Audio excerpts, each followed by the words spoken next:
Good afternoon, everybody, and welcome to this spectacular Sunday. I'm lying here meditating as we prepare ourselves for the Olympics on Safari Live.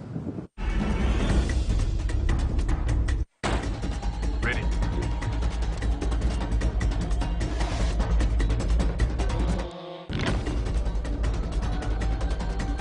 Standing by.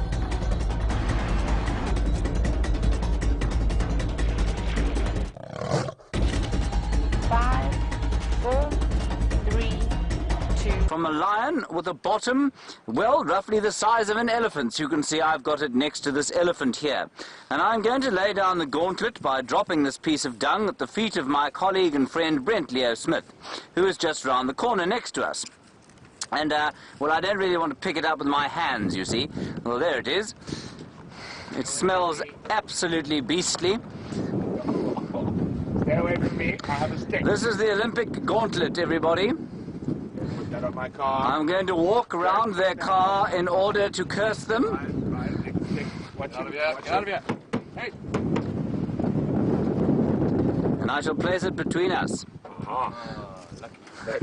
We had to protect ourselves. My name is James Henry, that's Brent over there. Brian's on camera on that side, Liam's on camera this side. That's his unusually large thumb. He is not 4 foot, at least he's not 7'5", he's only about 5'8", despite the thumb that you have just seen. Now, our plan today, of course, if you didn't know, is to have a Bush Olympics. In other words, we're going to try and find as many mammal species, bird species, and other species that have heartbeats as possible. There will hopefully be no cheating.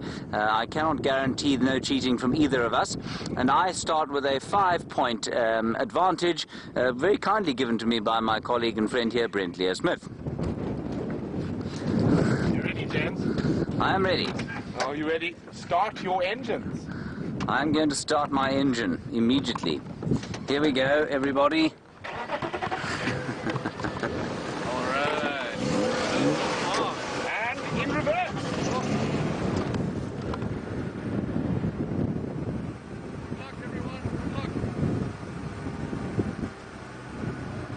Right.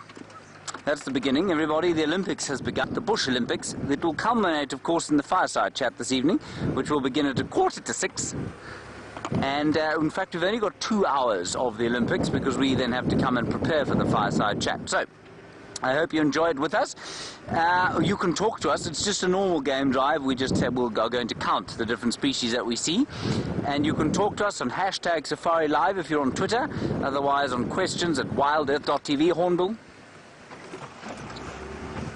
All you have to do is see it. Did you see it, Liam? Well done, red-billed hornbill. We'll have that. Thank you very much. We now have 6. I don't know why Brent decided that he should give me 5 points extra to start with, but I'll take him. I'll take him with pleasure. Now, I don't believe that an insect necessarily has a heartbeat, but I think we'll probably try and count those, especially if we feel like our species count is a little bit low. My earpiece is not in my ear, which is why I cannot hear what the final control is saying. And unfortunately, the one thing we're not allowed to cheat with is not linking when we're asked to link. So let's go across to Brent.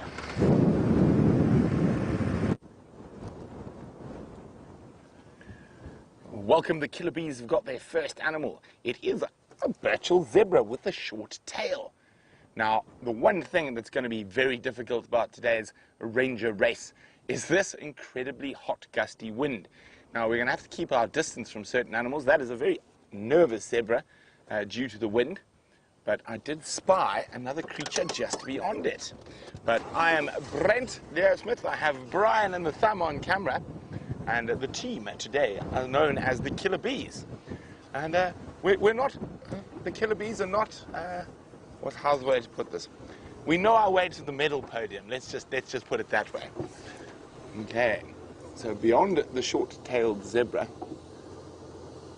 there was a waterbuck. Where has it gone, Brian? Has it escaped? Let's go a little bit further forward. Now we are going to start seeing a lot of zebra with the drought setting in. And let's just idle on forward to the edge. You can see how jumpy they are on the wind. I think that waterbuck has done us a dirty, Brian. Nope, there it is. There we go, Birchall zebra and the common waterbuck, our first two species. Now it's going to be very interesting. I think whoever takes today's title is going to have to look a little bit deeper than the large mammals, specifically in this wind. And I think birds are not going to have too much to play with the wind. Oh, was that an oxpecker on the zebra? Don't take off, don't fly off the zebra before we get there. There we go. A red-billed oxpecker. So what is that? That's 1, 2, 3. Oh, Brian. It looks like it's the waterbuck running. So we've got zebra, oxpecker, and waterbuck. So we've got 2 more to catch up to our self-imposed handicap, I might add. Okay. So they're looking a bit nervous. Down there, the waterbuck and zebra running off. I don't want to chase them away from the water on a hot day like this, and especially with the drought that's happening, so we're going to leave them be, see what other creatures might unfold in front of us. And as I said, I suppose we could do a little commentator section, Brian. What do you think? Well, we're out here in Djuma Private Game Reserve today for the final of the Bush Olympics. It is really tough conditions, but there's some really, really good competitors out there. So let's see what happens. Let's quickly jump across to the other vehicle with James, see how he's going.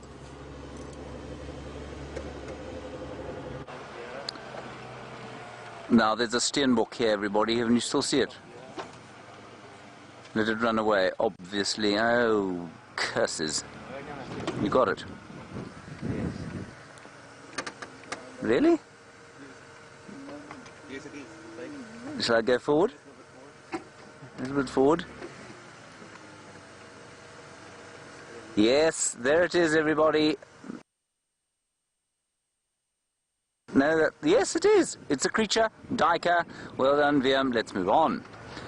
The common duiker. We saw many common duiker today, everybody.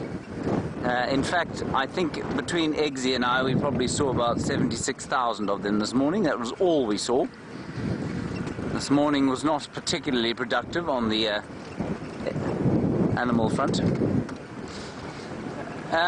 James has 5 extra points, Donna, because Brent decided that he was so good in the wilderness this morning that he was going to give me a head start of 5 points. I'm not sure he expected me to take it seriously, but I did take it seriously, and now I have 5 points. So if I win, it will be because he has given me 5, well, maybe because he gave me 5 points, and then he will feel silly for doing that. Buffalo. Hello, buffalo. And oxpeckers. That's 2 more. Are you keeping a tally, Rebecca? That is 9 for us so far. Starling, up at the top there, in the top of the tree. There we are. Cape Glossy starling, then Battalier above that. Battalier.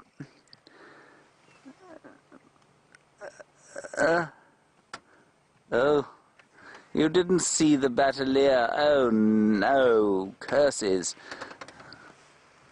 Right, that is the Cape Glossy starling, and I failed to find a Cape Glossy starling for Siberia Zumi this morning. He wanted to see all the starling species that we have. Birchall's starling, no, that's another Cape Glossy on the ground there. I think we'll just call that Cape Glossy. And it's going to look for insects, perhaps, in the muck around here that all the buffalo have left. Good, that is all there is over here. Let us continue. We don't want this to be a mad rush, just a small rush, to see as many species as we can. Blue waxbills, everybody, but unfortunately with this camera, seeing those blue waxbills is going to be impossible.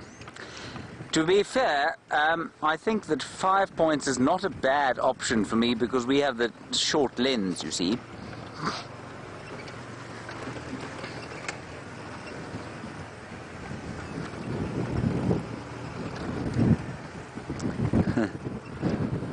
Hello, Genevieve. What a very interesting question you've asked. There's a gymnogene over there, Vimpy. That's an African harrier hawk. I'm just going to confirm that with my binoculars. It is indeed an African harrier hawk. Genevieve, you say animals experience adrenaline surges. They do when they're threatened. And you want to know if they experience the euphoria that sometimes accompanies that with human beings, or if it's just for survival. I think very much it's just for survival. I imagine possibly some of them feel a little bit more euphoric than others when they get that adrenaline rush. They might get slightly addicted to it, I suppose. But remember, adrenaline is not a particularly healthy hormone. It's a hormone that gets, oh, it's a beautiful bird. It's a hormone that gets produced when you're under extreme stress, and it creates a sort of flight response. It charges your muscles, and you're able to achieve incredible feats of strength when you do it. And then it's broken down, if I'm not mistaken, by cortisol. I think that's how it works. Anyway, let's go across to Brent, and we'll talk more about adrenaline when you come back here.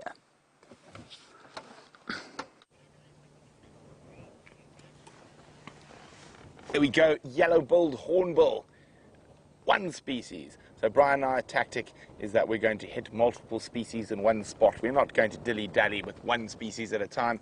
So from the yellow-billed hornbill to the most numerous antelope in Africa, south of the Sahara, the impala. And they are pretty jumpy today with this gusting wind around, and they're not hanging about when we stop the vehicle. They moved into the bush where they feel a little bit safer. Now, another one of my favorite little critters is around here as well, but they're going to be very nervous, as I said, in this wind. So they did disappear into this said termite mound. Little dwarf mongoose. Where are you, little mongoose? I think they're going to be hiding from me in this wind. Any sign of them, Brian? Oh, fork-tailed drongo above the impala. Got it? So between the two marulas, at the distance, a little bit to the left. There we go. There it is. The fork-tailed drongo is out getting all the insects disturbed by the impala as they feed.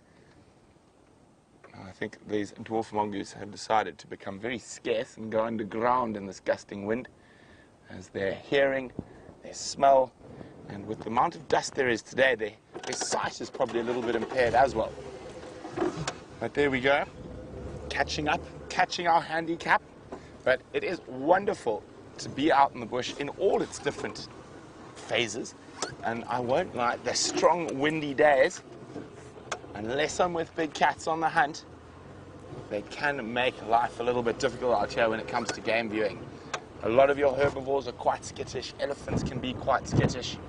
So it's going to be interesting to see what we can do, and what a perfect challenge for the Ranger Racer, the last event of the Bush Olympics. Okay, there we go. Let's see if these impala are a little bit more relaxed. You can see they're keeping quite tight groups, and in this wind they're not spreading out as much as they would normally through the bush. And it is safety in numbers. The closer you are, as the predators come, the less likely you're going to be the one who gets scoffed. Now, we're going to check every oxpecker in case there's a yellow-billed as well, but unfortunately those are all red-billed oxpeckers, so unfortunately don't count. Now, if we look at the impala, there's a very interesting thing on their back ankle. And here we go, you can see those little black dots there. Those are called metatarsal glands. Now, when a herd of impala are chased by a predator, they often bombshell into all directions. And they release a pheromone from that gland, and that enables the herd to find each other again afterwards. So they can quickly get back into their big numbers for safety. Okay, well, let's leave the impalas looking a bit nervous in the wind. And remember, this is live, so while we're racing around trying to find as many species as possible with a heartbeat, you can send us questions, and you can do that by using the hashtag SafariLive on Twitter, or you can send us an email to questions@wildearth.tv.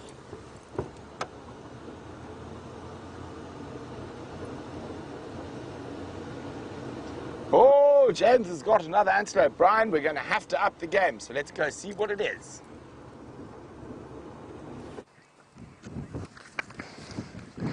Nyala. That's what those are, everybody. Nyalas. And nyala is a really pleasant thing to say. Nyala, and above them a fork-tailed drongo. There it is. Well done, Viam. These nyalas are enjoying the shade. It's quite hot today, about 30 degrees Celsius, I think, which sits at about 85 or so. There is a howling wind, which is typical for this time of the year, so that's totally normal. And the nyala, they're not feeding at all, so I'm imagining that they're probably ruminating or thinking about going off to have something to eat just now, perhaps.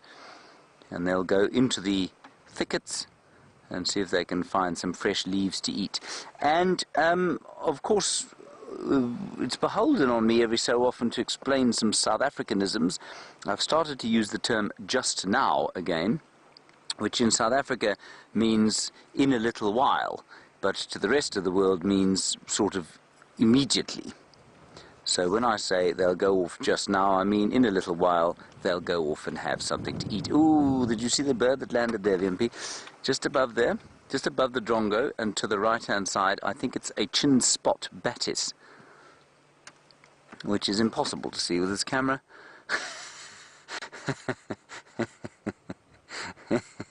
It's about a pixel in size. Now it's flown away. Chin spot batis, I saw it, but we can't count it because you didn't see it, everybody, so we can't count that one. Righty.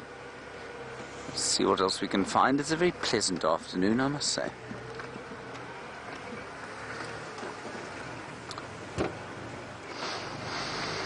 I would very much like to see a leopard at some stage. I'm starting to forget what they look like. I suppose I did see Karula a few days ago, but I'd like to see her babies. They're growing up without me, and you know they grow up so fast. One blinks one's eye, and there they have grown up immediately. What is that, Viam? That is a tawny eagle, I believe.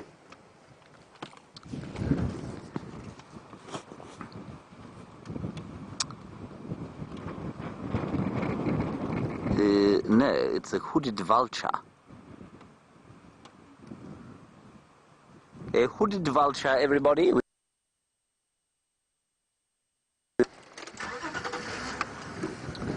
done, Viam. The hooded vulture, of course, the first... we probably should have a rule about this, that you have to give some kind of interesting tidbit of information about whatever we see, otherwise it's just going to become seasickness safaris. The hooded vulture is normally the first vulture to arrive at kills because it's slightly lower than the others, and it's, well, I don't know, I'm not sure why else it should be the first one there, but it's also got a much smaller beak, which means that it eats much smaller pieces of the carcasses, and it gets in amongst the bones and eats out the sort of gristle that the other vultures are not able to do, which I think is quite impressive. Now, I'm going to hope that that is a greater blue-eared glossy starling. And my interesting fact about the greater blue-eared glossy starling is that it goes... Isn't that an interesting fact, Viam? Yeah, but it doesn't quite go. It does. It is a mediocre fact, but I'm still taking it. It's like most of the starlings, everyone. It will be... I've been told that that fact was mediocre, and I need to give you another one. Like most of the starlings, it will spend the winter struggling to find insects to eat, and that's why you find them following the big herds of elephant and buffalo. Okay, Rebecca, are you happy with that one? Phew, that's a luck. The judges say that that's a sufficient fact. Factoid. I don't know what the difference between a fact and a factoid is. Do you, Viam? Not.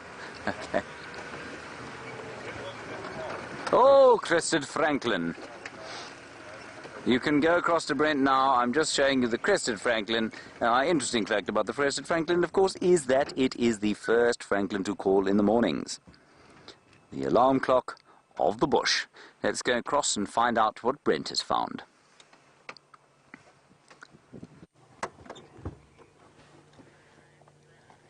So we've caught up with the very beautiful young male Inyala in the thickets. Also being playing a little bit hard to get due to the incredibly windy weather we're experiencing.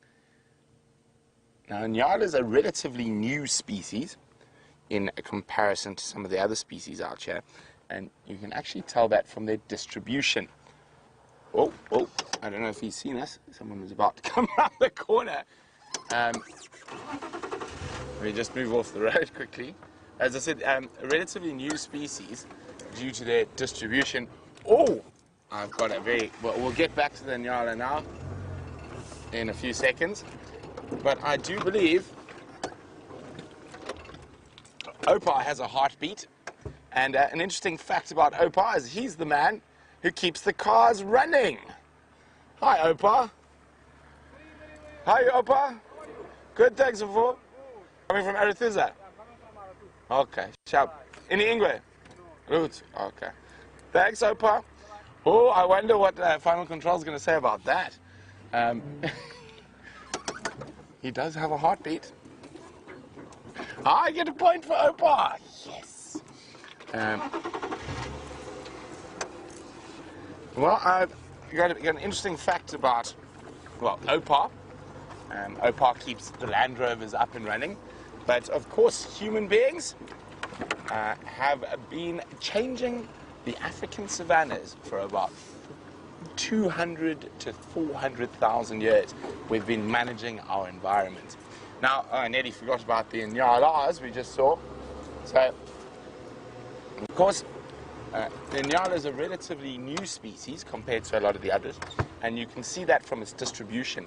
So, it evolved somewhere around the north coast of KwaZulu-Natal, north coast of South Africa, and the southern coast of Mozambique, and they've been slowly spreading further and further from then. So a relatively new species, and the Sabi sand in Nyala population, strangely enough, is actually not an originally indigenous population. It's an introduced population. They were introduced about 65 years ago, and they've blossomed, but they actually have put down the bushbuck population. You got what I'm looking at, Brian? Oh, where's he? He's hovering. He's gone. He's there. Oh, had it for a second. Oh, we're trying to find a dragonfly. And desperate times in this wind. I think he has escaped us, the dragonfly. He went in. Oh, well, we didn't see it. No point for us. So yes, an interesting fact about Inyala, the original Inyala the Sabi Sands Inyala population is introduced. They are not originally indigenous. They would have become indigenous, but probably in about 1,000 years or so. They would have slowly moved their way up the river systems. But we helped them on, or human beings helped them on a little bit there. Oh, this wind. Oh, we're searching. Now, in this area, we're probably looking for Duiker, Steenbok, maybe Kudu. And of course, always Queen Karula. She's been known to hang around in these parts. So I think a good bet, Brian, is let's get some water holes.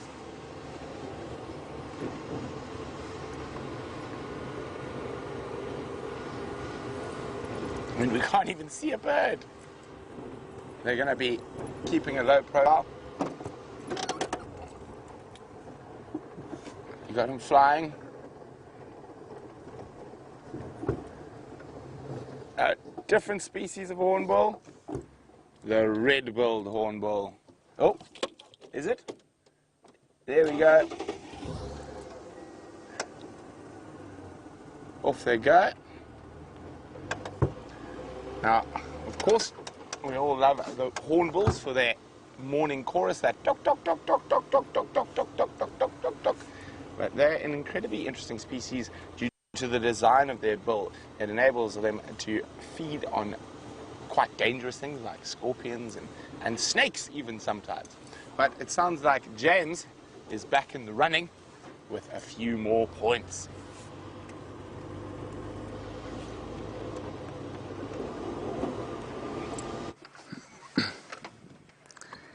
There's a giraffe, everybody, and my interesting fact about the giraffe is, of course, that it is the world's tallest land mammal. Hooray! I would confirm whether or not we're allowed repeats, because Brent has now claimed red-billed hornbill, which we gave you as our very first animal. Judges, are we allowed repeats? Yes or no? The repeat is allowed. There we go. We've got some waterbuck. Brilliant. And my interesting factoid about these waterbuck, everybody, is that despite the thickness that their fur appears to be, it is not in fact very thick. It is quite sparsely spaced. So although it's quite long, it is quite sparse. Which I think is quite interesting given the amount of heat that there is around here. The other interesting thing about them is they don't tend to spend too much time around water here, which kind of puts pay to their names.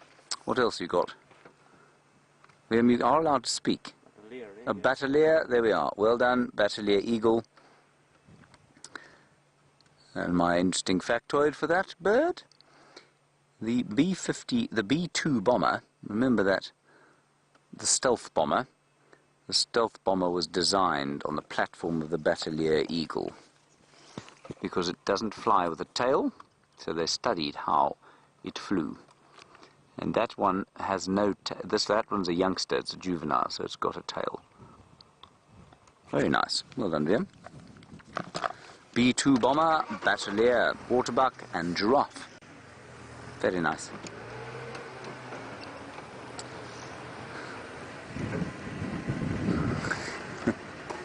Oh, and a grey go-away bird. We're going to take that one too. It's just above the giraffe there, on the dead tree.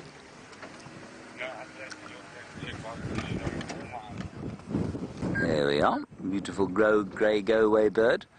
Let's just have a look at the giraffe again, because he's quite a spectacular fellow. I haven't seen many around here for some time, I must tell you. I feel it would be disrespectful of us to just give a ridiculous factoid like that he's the tallest land mammal, which everybody knows. So let us just appreciate him on this very warm Sunday afternoon. The males tend to get a little bit darker as they get older, but a bit like us, they have a variation in hair colour. Some blonde, some red, some brunette. Very nice, Vim. That's twice you filmed the same giraffe. You're coming round to them, are you? No, he's not really. It's only because of the competition, everyone. Otherwise, he wouldn't have pointed the lens anywhere near that thing. Ah, yes. Maybe Karula will come down to Twin Dams. We're going towards Twin Dams. And then we'll feed our way to the east and back up towards Buffelshoek Dam, where we'll probably bump into Brent.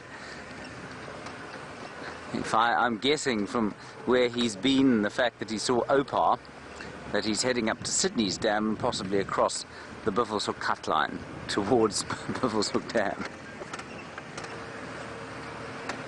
And still our little Wahlberg's nest remains unoccupied. There it is in the top of this tree. No Wahlbergs in it or above it or anywhere near it indeed. Ah well, they'll come back eventually, I hope. Now surely we must be able to add impala to our tally. There is a ring-necked dove. Do you see it, Wimpy? Ring-necked dove, everyone.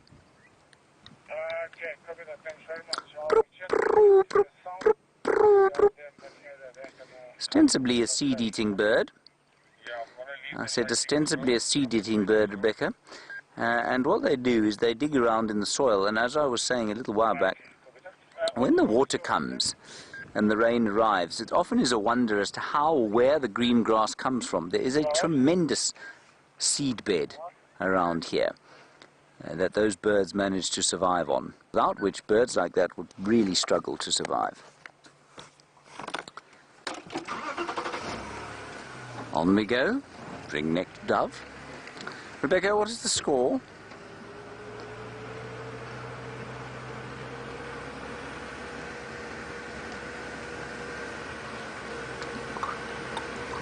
Ah, 22 to James, 9 to Brent. It is early days. Is that including my head start?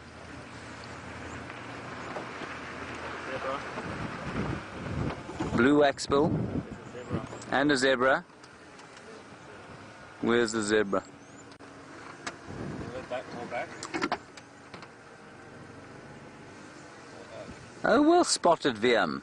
Is it alive? And doesn't matter, no. No, it can be dead.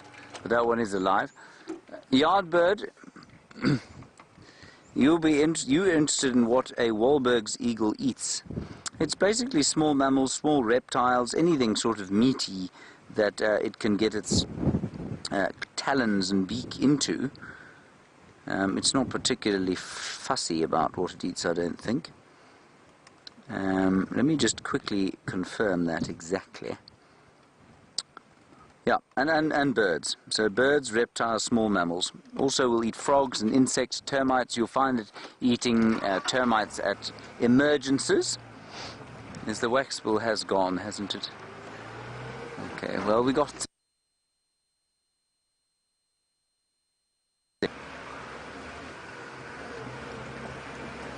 Alrighty, well we're going in search of more species. Brent, I think, is heading towards the north. Let's find out if he can add to his tally of 9.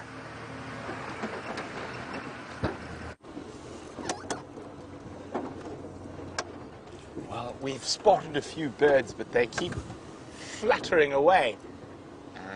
Just trying to see, there was a brown-hooded kingfisher that flew in here somewhere. I'm not seeing him again. As I said, it's going to be tough in this wind, but we like a challenge.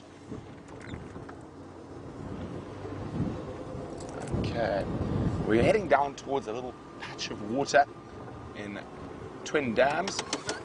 Maybe, just maybe, there's going to be something around there. Also, one of the main reasons I'm heading there is because there's a fruiting jackalberry, so I'm hoping to get a few bird species. Standing by, yours. Copy, thanks very much. So that was just an update on the Nkahuma Pride of Lions. They are 400 meters to the north of our boundary, which is unfortunate. But hopefully they might make their way back before the end of the sunset safari. Brian, where are all the animals? Where are the birds? The birds have been blown away. They've been blown north. And I think we've got a chance coming up at this fruiting jackalberry to add maybe a couple of species. Almost certainly grey go-away bird. Unless they've finished eating all the fruit already. And we can hear some birds.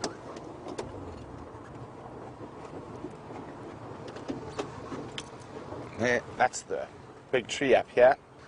It's fruiting at the moment. There we go. There's the grey go-away bird. So, have you seen a different one to me? To the left. Okay. Oh, is it a go-away bird? I can't see. Oh, there we are. There we go. The grey go-away bird. And there's another one, but I can hear some more birds in that fruiting tree. Now, of course, the grey go-away bird has been quite a pest to lots of different animals. They alarm call it lion, leopards, and even at people sometimes. There we go. Right on the edge is a glossy starling. Where am I being blind? There we go, down, bottom left corner. Come across. Here we go. A Cape glossy starling. And you can see that incredible iridescence shining off him. Now, the shinier you are, the better chance you've got of getting a mate. So female starlings will choose the shiniest looking male to mate, and the reason for that is that that iridescent shine is very, very connected to their health. So the more unhealthy the starling is, the less shiny they are. Oh, sorry. Standing by, Taxon. I did Weaver's Nest. I'm now Twin Dams, and then I'm going to check the Mawati to the north. Okay, let's have a look. Maybe there's a green pigeon.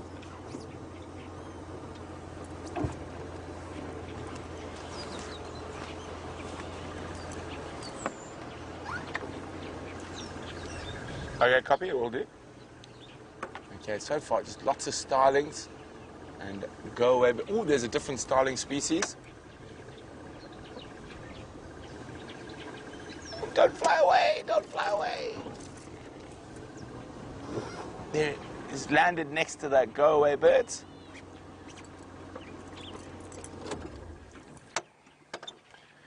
Oh, I can't really see. Where is he now? There we go. That's a Birchall starling. So our second starling species. The Cape glossy starling Tour Pro is wondering whether it's the same as the Cape starling. Now, I'm trying to...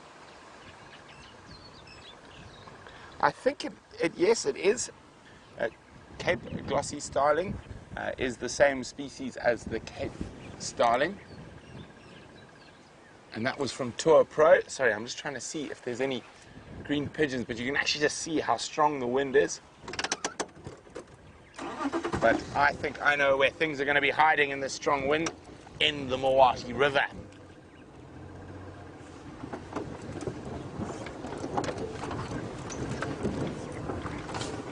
Okay. So I wonder what... Where did it go? Where did it go? Brian, you got him? On the ground? Okay, so you see there's that little dark scuff mark? Wait, just come... Okay. Okay, to the right, slightly. And...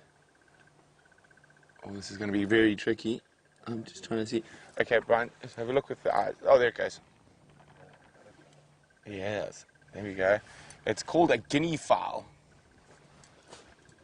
There we go. It's called a guinea fowl. So there's a bird named after it as well. But Taxon's just calling me. Apparently there's monkey alarm calls. Tax, I'm on Twin Dams. I can make my way straight there if you'd like.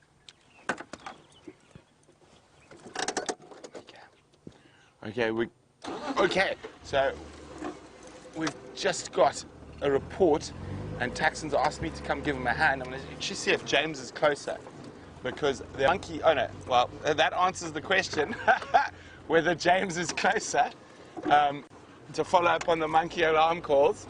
I was hoping he was going to be closer than me, but he wasn't closer than me. He's in the exact same position as me.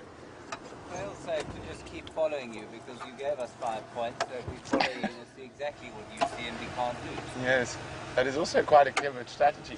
But I don't know if you're going to get that butterfly. A butterfly doesn't have a heart.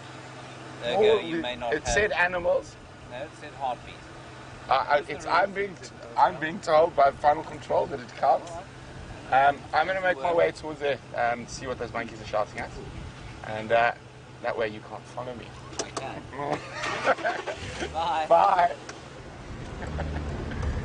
Sneaky strategy by Master Henry. Since we gave him 5 bonus, he keeps following us and seeing whatever we see. Is he turning around, Brian? I think he is. No, he's following us. Quickly. Evasive maneuvers. We need to collect some elephant dung, and then as we drive, we deploy flares. That was very sneaky of James. But quite exciting. There is There are monkeys alarm calling, and just up ahead here. So Taxon's asked me to come back into that area to try help him. There's also tracks of a leopard. I didn't hear it was male or female, so I'm going to rush to that area, and I'm sure James is going to go try pick up all the starling species we just saw in that large jackalberry.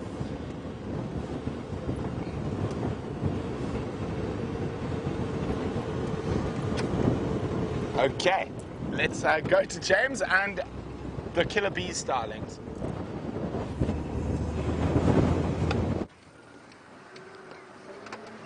Hello everybody, we're back again. Well, I thought it was quite a good strategy, don't you? Keep up, just follow behind him. He's given us a 5-point advantage to start with, and then you're going to see exactly what he sees. I think that's a very clever strategy.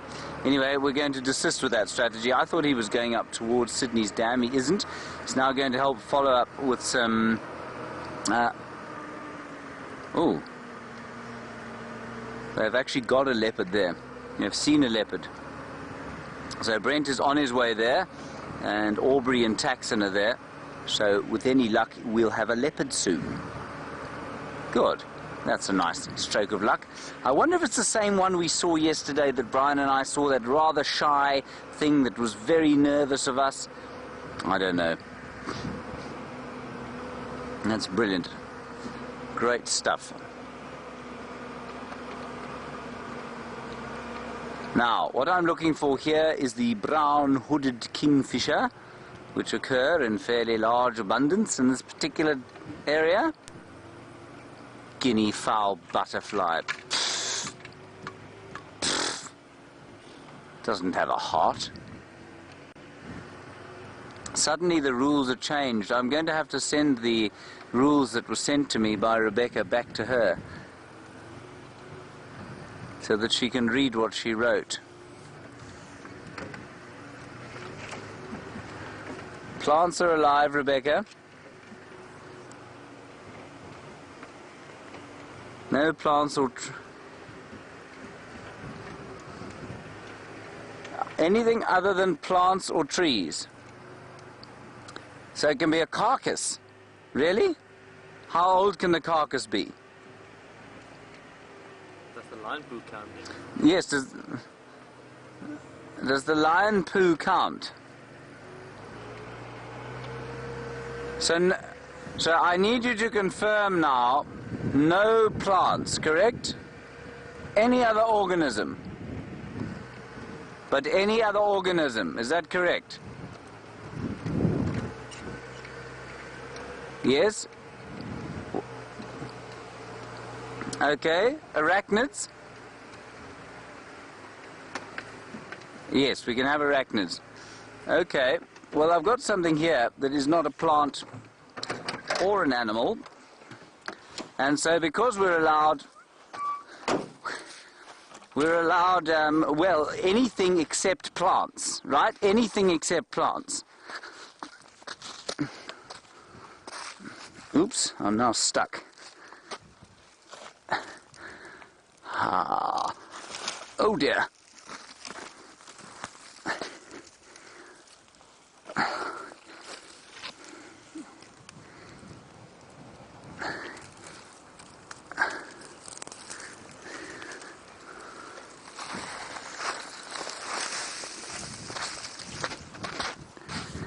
That is a lichen, everybody.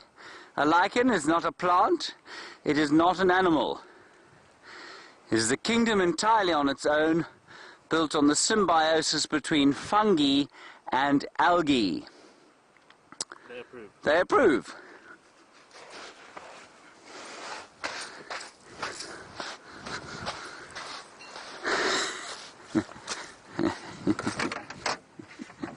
Fantastic. God. All right, let's keep going. Brent's going to look for the leopard. He'll be concentrating hard on the leopard. See what else we can see in here. No, I don't know the individual species of that lichen, Rebecca. No one does.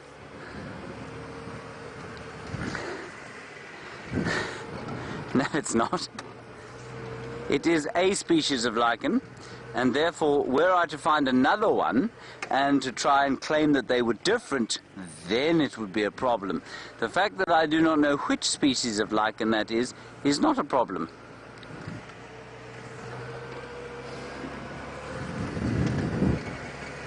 There was nothing in your rule book that said I had to name the species. They just had to be different. There we go. Phew. I'm getting my point from Rebecca, everybody. Thank goodness, she tried to rob me.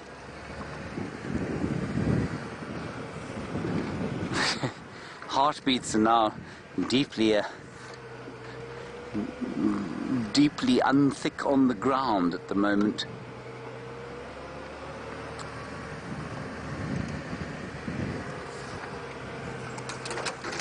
Oh, that's a good point. In fact, let's do that right now. Hey, can't touch my camera. We've got a new species, everybody. It's VM.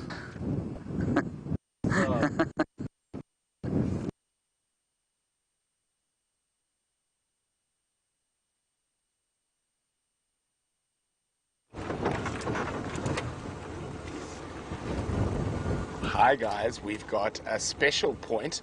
I can't see who it is just yet, but if we have a look straight across my bonnet, we have, oh no, behind a bush we have a leopard.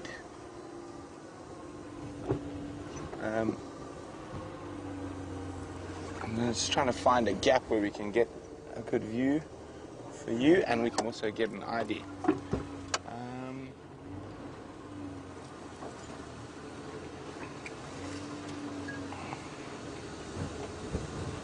There we go. Is it the queen? Looks to be a female. I think it is. Queen Karula. Cub's not here, so she's obviously hunting. I think Queen Karula should be worth 100 points. Oh, phone tax got good visual. Okay, now this is a double-edged sword for us, because of course it's amazing that we've getting to have a look at Queen Karula, but it is going to make it quite difficult for us to get the rest of the species. So James does have an opportunity to leap ahead in the Bush Olympics this afternoon.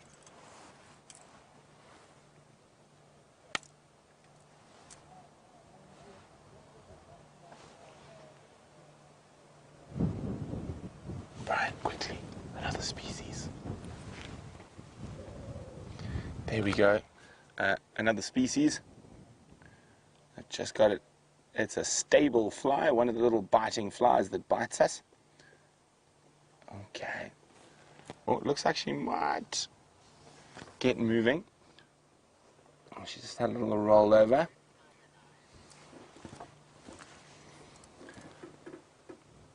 And there we go. You can actually see some of that fly's friends buzzing around her ears.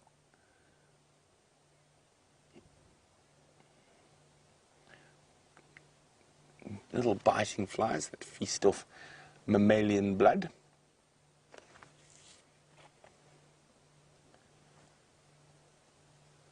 There we go.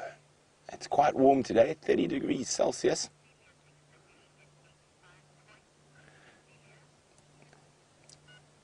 Cecilia thinks we should get 85 points for seeing Karula.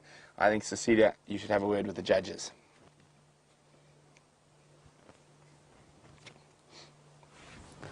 Look at that. I've just heard a terrible update. We only get 1 point for Queen Karula.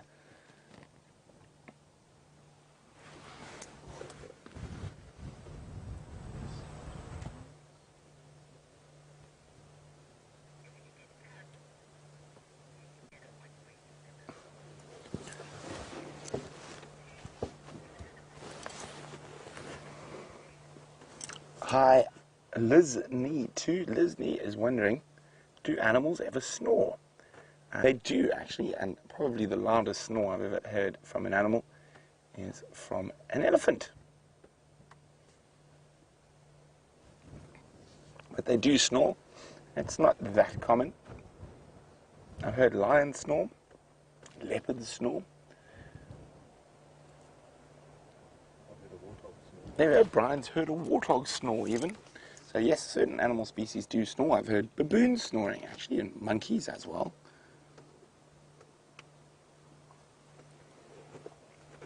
So there we go. Queen Karula having a snooze. So she obviously had an unsuccessful hunt. There were monkeys alarm calling at her. So that's probably why she stopped. She might have been stalking something. It is really great hunting weather for the big cats, even though it's still daylight. This strong gusting wind is going to affect the hearing and the smell of all the prey species out here.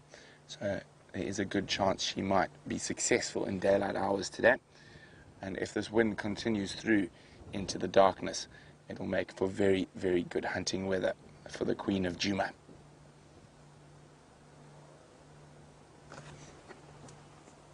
Okay, so there's quite a few vehicles trying to get in here. We will come back later.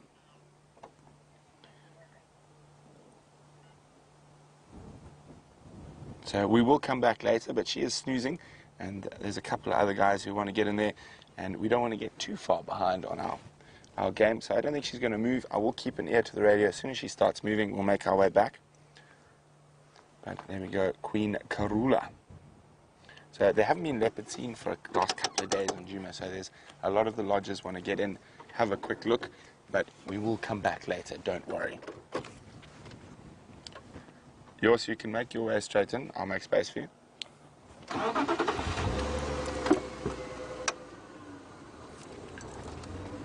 100%. I'll come back later, no problem.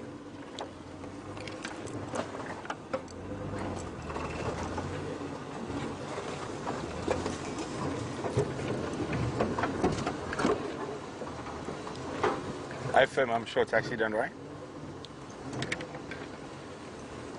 Okay, so we're just going to make space, but I guarantee there will be space again just now. Most people are probably, see, one dude got stuck there in a little hole.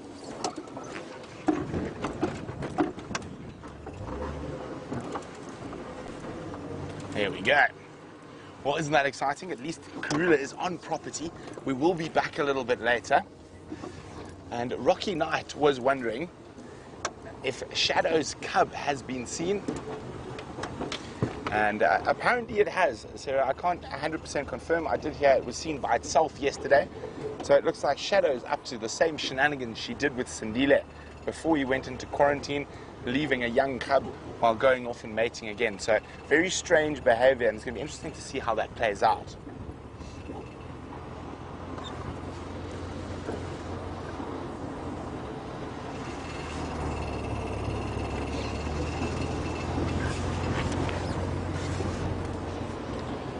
Hi Sarah, who's from Cape Town, South Africa. Sarah would like to know, is it usual for leopards to sleep on the ground? Don't they normally sleep in trees, and aren't they quite vulnerable on the ground? Well, no, Sarah, even though it looks like she's sleeping, if you watched her ears carefully, she's always listening. And you actually find leopards on the ground far more than you find them in trees. And they snooze on the ground far more than they snooze in trees. So they'll generally only snooze in a tree when it's very hot, they're trying to get away from the biting flies, or if they've got meat in that tree. But most of the time, they will sleep on the ground. Okay. So we're not going to go too far. We will come back to Karula, as I said. We'll just let the guys get through, see their leopard, and then they'll probably go look for lions in Buffelshoek Hook. So we'll head back there a little later. Now, Brian, anything alive near us?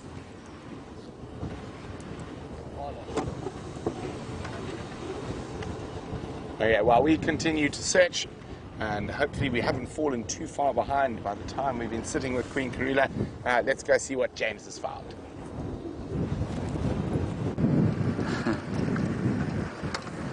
We have found nothing else just yet. Well, that's not true. We did see a pearl Charaxes butterfly, which would have made everyone seasick if we'd tried to follow it. And we saw an emerald spotted wood dove, but you were looking at Karula, so we thought we wouldn't disturb that particular aspect of things. And otherwise, no. But we're about to hit Buffelshoek Dam, hopefully not physically, and we'll see what's come down there. I was rather hoping those lions would have crossed back this way to come and have a drink here, but I think they are still in the same place they were. The wind is blowing up something cruel here, which means that all the birds are hiding in thick bush, because if they come out into the open, they'll be blown away. Right, here we are at the dam. Come on, let there be lapwings and geese and hardy-daws and hippos and lions and leopards and elephants.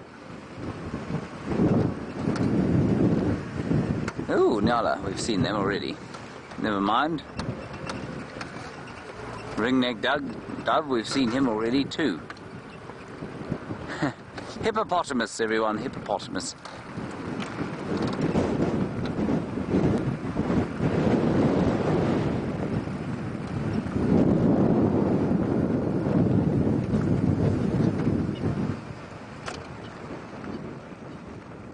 Hello, Fox from Japan. You want to know the ringneck dove is a close relative of the European turtle dove? It is indeed. And it used to be known as the Cape turtle dove, and it's now called the European, at least it's now called the ringneck dove. There's one there. Very similar to the European turtle dove. Fox. Then we've got a three-banded plover down there. Where's it now? It's there in the middle there. There we go, flying, being attacked by the blacksmith lapwing. Did you get him? Right hand corner, there we are, well done. There's another giraffe coming down to drink, which is quite nice. We've got the blacksmith lapwing, and we've also, we can't take the blacksmith lapwing's baby, can we, as a different species. What is that over there? That's a hornbill. We've got the hornbill, I think. Let's just watch this giraffe. I know we're in the middle of a very important major Olympic competition here, but if this giraffe comes down to drink, it will be well worth the wait. Even though sitting out here on the wall, we're exposed to the wind. That three-banded plover has been attacked by that lapwing mercilessly for days on end.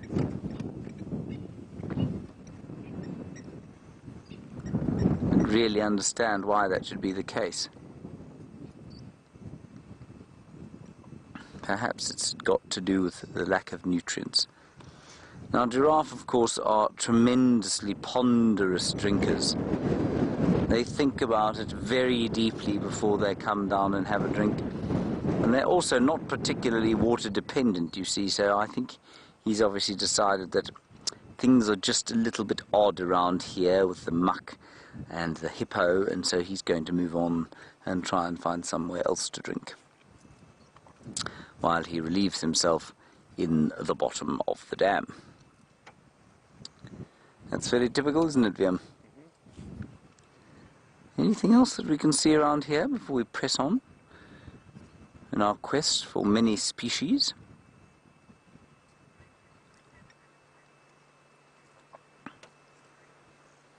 Okay, we are going to wait here, apparently. We need to wait here. VMP, what is that off to the far right there? Is that the three-banded plover? Sorry, everyone. There we are. Yes, it is the three-banded plover. Let me take out the binoculars and see what else I can see around here.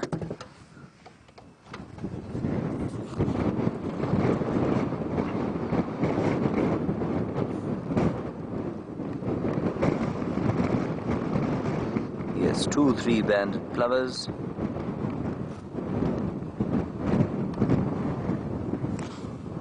One blacksmith lapwing, one hippopotamus, very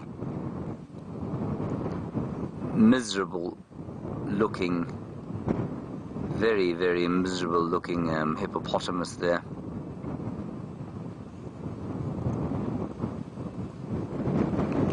You can see really not a lot for it to be doing there.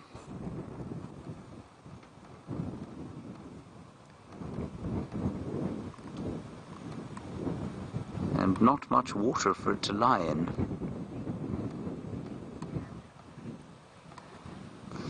And Betty, it really is a good question from you is whether these dams will completely fill up or not. Sorry, I'm not paying attention to my monitor, am I, BM?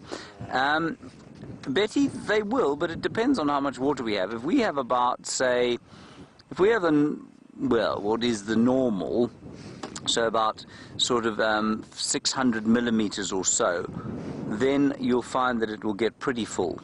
It'll probably touch, look, I don't think it'll touch the bottom end of this particular, of these sort of knobthorn branches that are here. But I think it'll probably get to within sort of 3 or 4 feet of them. So, I mean, it's a tremendous amount of water that will fill up this dam. And there's an expected deluge, Betty. They're expecting there to be a huge amount of water this year. And that's why these dams have been fortified. I'm unconvinced that anybody really knows how much water there's going to be. Let's go a little bit forward and have a look at that giraffe.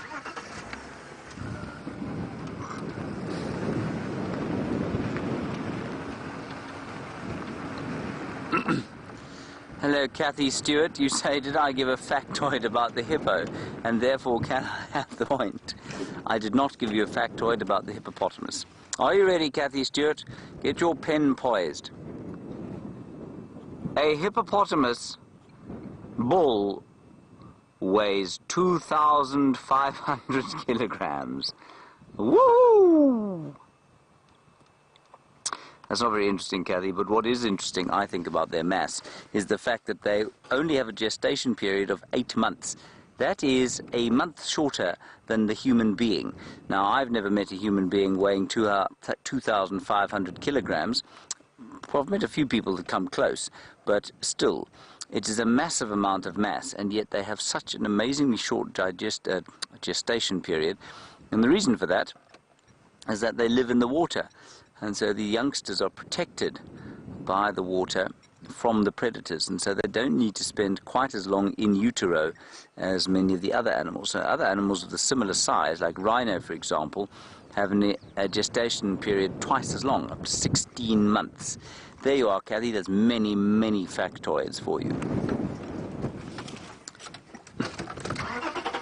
Let's continue along this way. Lisa, you say, is that hippo going to relocate soon?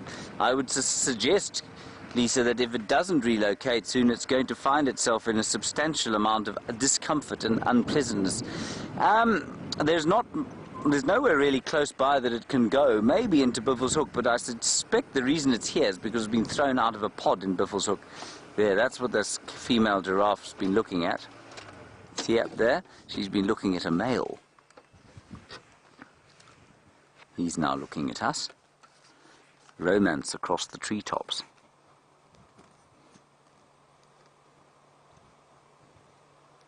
Now, I think giraffes spend quite a lot of time in this kind of contact, where they're in visual contact, but because most of us are shorter than the trees, we can't see what they can see, and what I think they're looking at half the time is each other, and we often don't know that.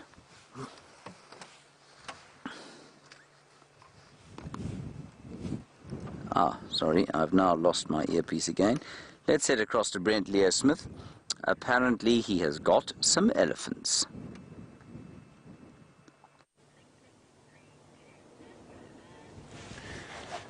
So there's a little herd of elephants. They're not very relaxed in this wind. So we're keeping our distance. Just finished having a drink at the Juma Pan. And they might start feeding, so we're just going to let them relax down a little bit. Directly opposite the pan at the moment.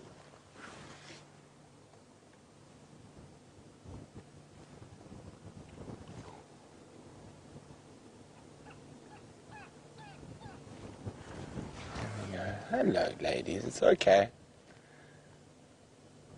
See, she's trying to smell us. She's pointing her trunk in our direction.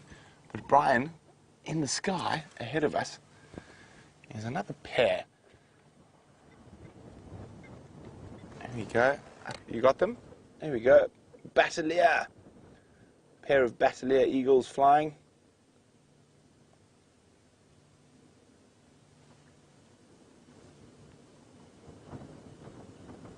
Look at that. Surfing the high winds of today.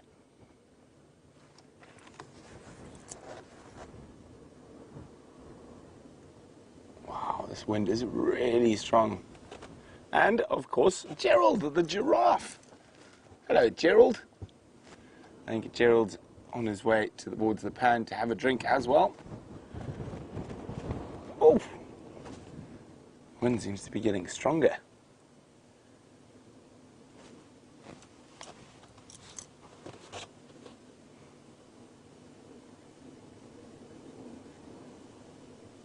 And, of course, giraffe are incredibly tall, about 4 meters in length. And they've got quite a lot of advantages. That long neck enables them to see predators from quite far away. It enables them to reach branches that other animals can't get. Just quickly check that there's not yellow-billed oxpeckers there. They all look like reds, I'm afraid. Yep, red-bills. Oh, those eddies. We're going to get one last view of the eddies as they move off into the bush.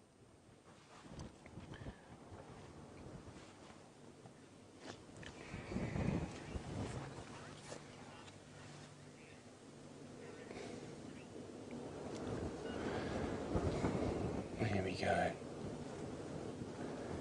So even though this herd might be a herd under normal circumstances will be really relaxed, they really don't like strong wind like this. It makes a lot of the elephants very, very nervous. So even a normally relaxed herd can be a bit unrelaxed in this wind. So we're not going to try go too close to them.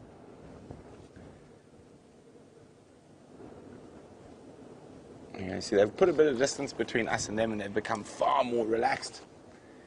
And looks like they're going to head off to start feeding on the crest. And, there we go. You can see the little one's still not 100% relaxed. See the ears, the tail, not enjoying this wind. Can you imagine if you've got smell as good as an elephant?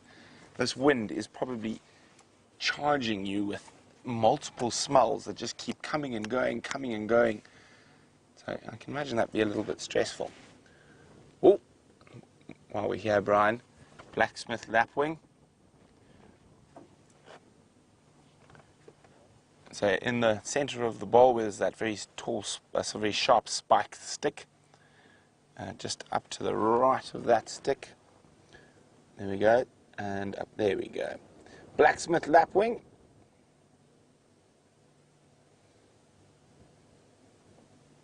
And we know the one at Buffalo's Hook Waterhole at the moment has got a little baby. And let's go have a closer look at that giraffe.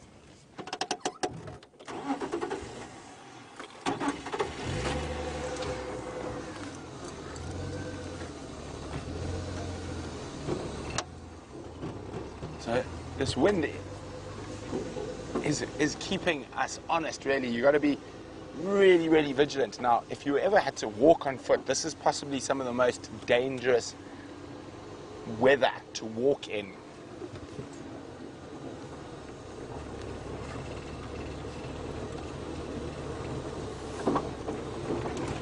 There we go.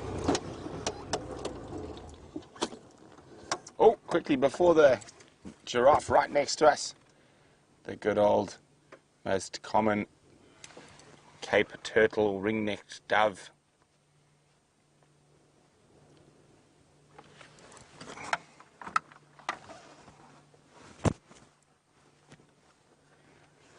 And then just behind it, Brian, on the ground, if we go above, over the wood there, if you have a look, boom, there we go, red-billed buffalo weaver.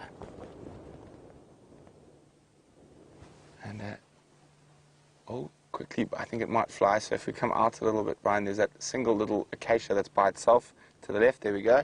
Zoom right at the base. We will give our facts. It's just, is it? It's a southern black tit. Of course, there we go. One of the most frequently seen birds in bird parties. Yeah, the black and white of the southern black tit.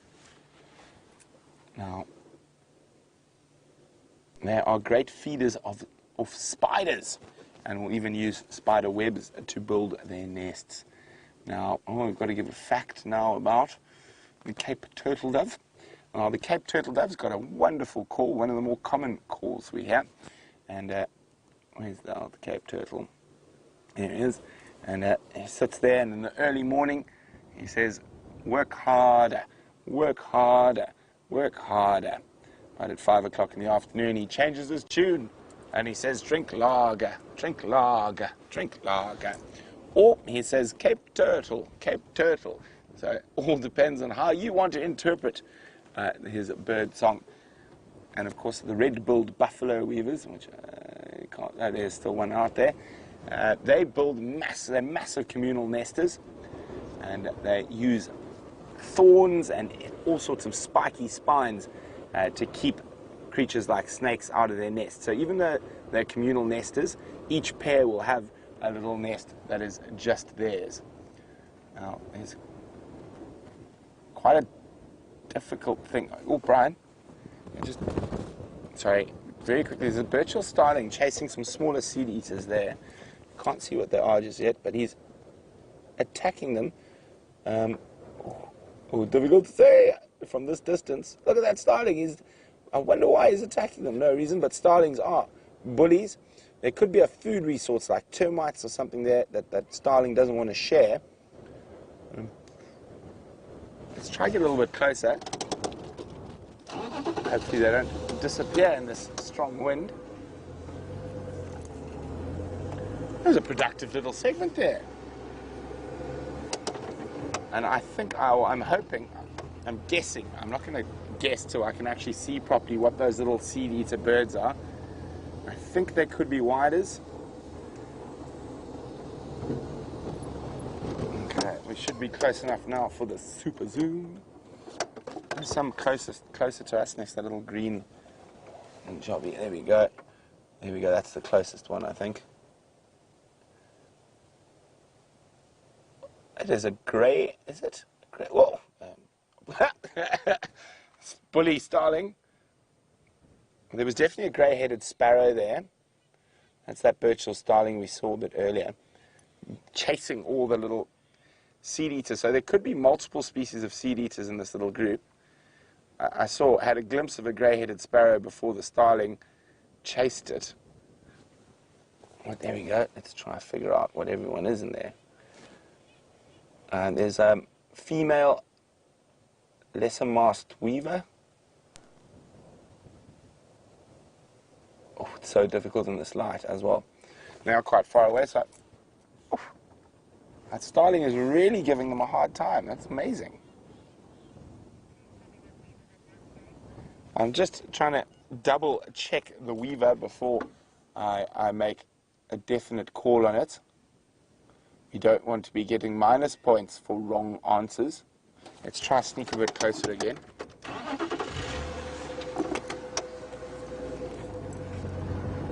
Oh, there's one in the road. Let's have a look. Oh, did it fly? Of course it did.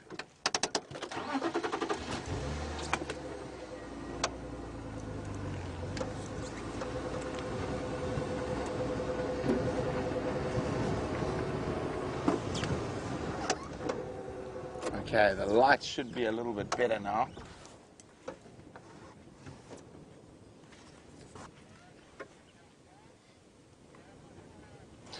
Oh, there we go. There's a grey-headed sparrows. It actually looks to be a nice big flock of grey-headed sparrows feeding off grass seeds. I think that little A little weaver I saw has flown off, so I'm not 100% sure on it. So I'm not going to claim it. That would just be cheating. Oh, it sounds like they might have lost crew in the thicket, so we're going to start heading back towards that area to give them a hand. But we will see.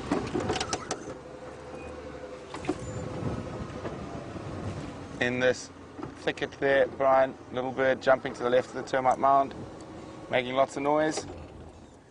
There we go. Bzz, bzz, bzz, bzz, bzz. There's a rattling cesticula.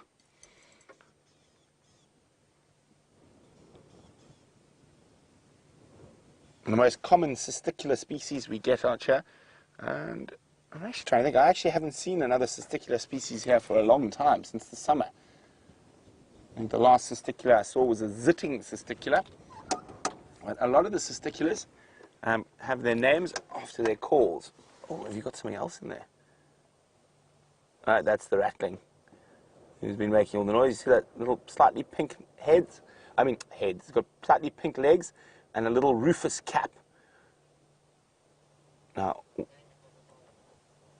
one of the best little birds, if they're alarming heavily, you can use them to find snakes and even leopards. Okay, goodbye, little cesticula. An LBJ, a little brown job in birding, technical birding terminology.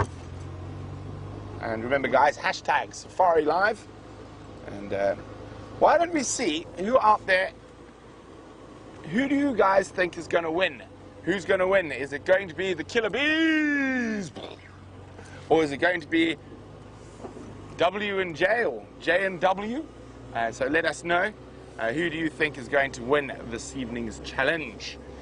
Let us know by sending us an email to questions@wildearth.tv or use the hashtag SafariLIVE on Twitter. And not to be a spoiler one, just to let you know, the killer bees know their way to the podium. Let's just leave it at that.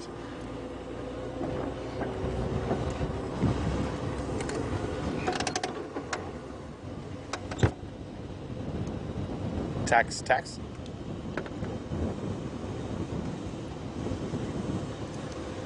Tax confirmed. Do you think those Duggar boys are going to stop her from going down there?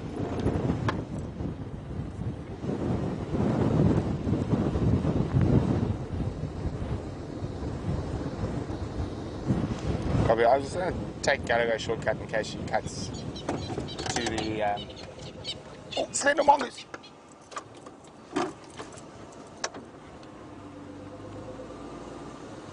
That slender mongoose nearly caught a baby Franklin. Copy, thanks. And there's Natal Franklin as well, that slender mongoose just jumped, and I heard the Franklin alarm calling, and I looked at it. You see how close they're staying together? Natal Franklin, unfortunately, Brian, did we get that slender mongoose on camera? Oh, darn, sneaky slender.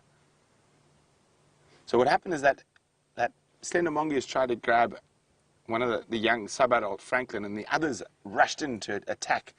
I just caught that out of the corner of my eye.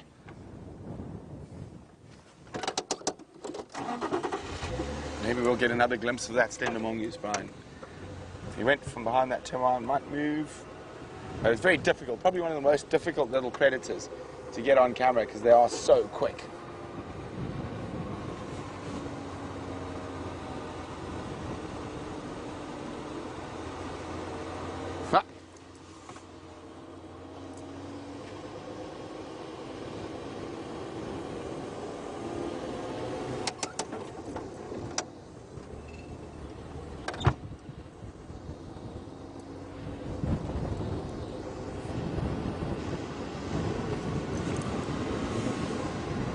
Okay, so Karula went into a really thick area. That guys are still around there, so we're just gonna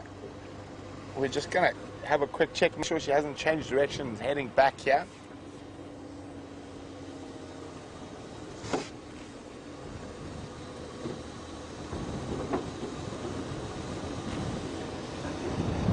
Okay, well, we've managed to collect a few species, so let's go see how James is doing.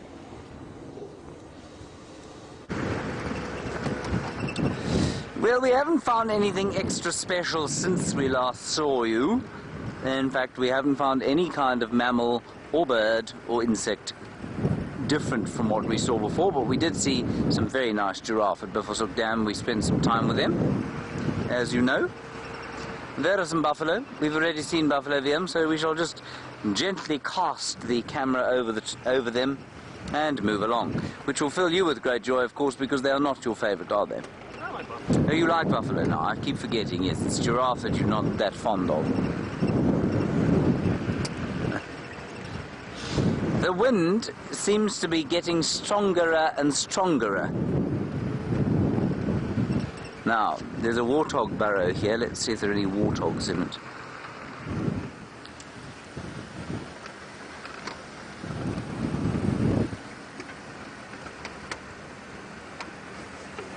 No, nothing has popped out. No warthogs. Rebecca, what is the score?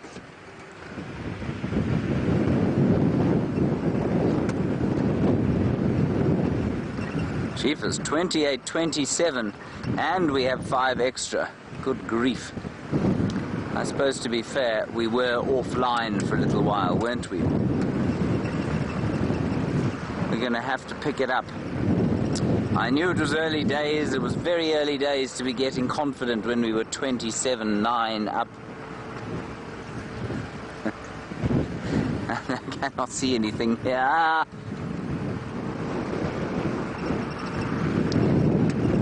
They did only get 1 point for Karula, is that correct?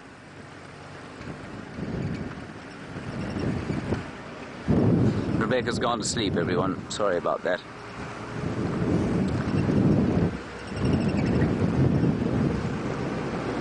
No, don't worry, I'll make it up as I go along. Oh, here we go. Community nest spider. I suppose I've got to try and find a spider in it now, don't I? I suppose the home isn't going to really count. Now, see if I can retrieve a community nest spider from the spider's web.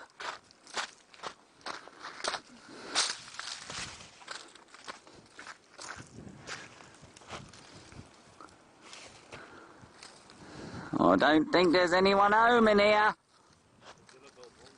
Get him. Yellow-billed hornbill, everybody. Well done, VM. 29.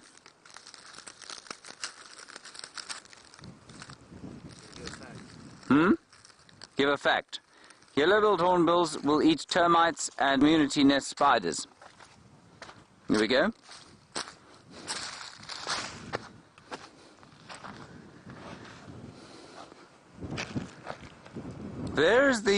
There's the shell of an insect that was eaten by the community nest spiders. I don't suppose I'm going to get a point for that. No. There aren't any community nest spiders in that particular web.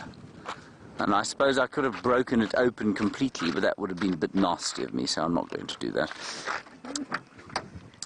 Oh, you also have to tell a fact about me. Oh, I need a fact about VM to get a point. My fact about VM is that he was adopted by a cat.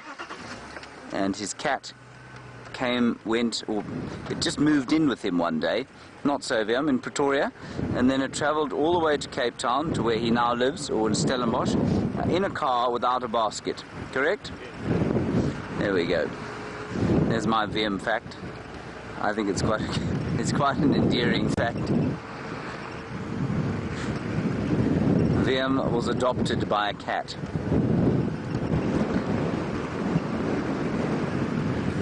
We haven't got impala on our list yet, do we? No, we don't. We drive very fast now because we're near to Sydney's dam.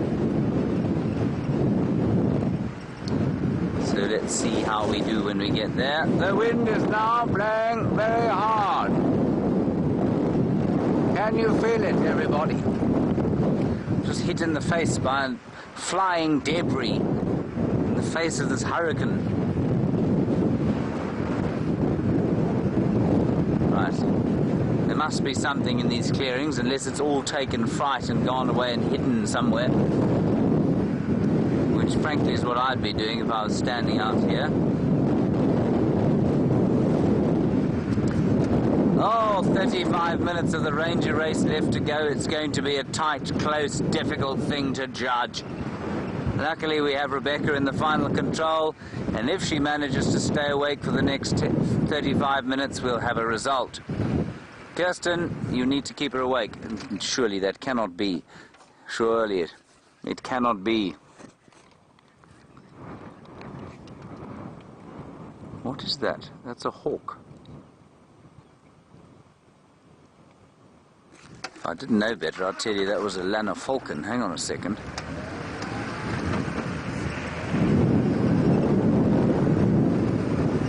Sorry everyone, just hold on a sec.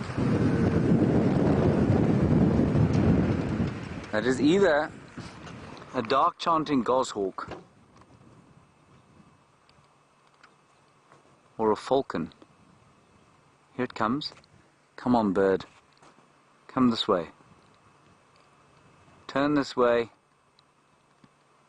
We just need to get the underside of its wings, everyone.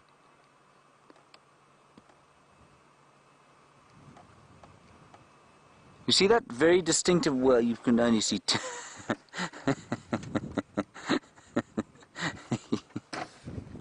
you can't see what that is. It's diving. It's a falcon of some sort, everyone. That's really quite special. I don't think that that's a goshawk at all. And the only falcon that size that you can find in this area is a Lanner falcon. I've seen them twice in the Sabi Sand before. It's quite a big call to make. I just don't see what else it could be, actually. I'll show you a picture of it, and I will leave it up to the judges to decide whether I can have it or not. But if you tell Brent Leo Smith that I saw a Lanner falcon, he's going to fall out of his car. What have you got? No, leopard tracks. Leopard tracks. Probably the same leopard they've just seen. Male. Male. There's a Birchall starling. We don't have him. Male leopard tracks. Good stuff. Coming down towards Sandy Patch. Okay, perfect. I had his tracks here this morning. I'm sure it was from yesterday, actually. There's the Birchall starling, everybody. Let's just pop up to the dam here. The falcon is gone. See if there's anything at the waterhole here. Surely there must be an impala here. Not a sausage. Not even one sausage here.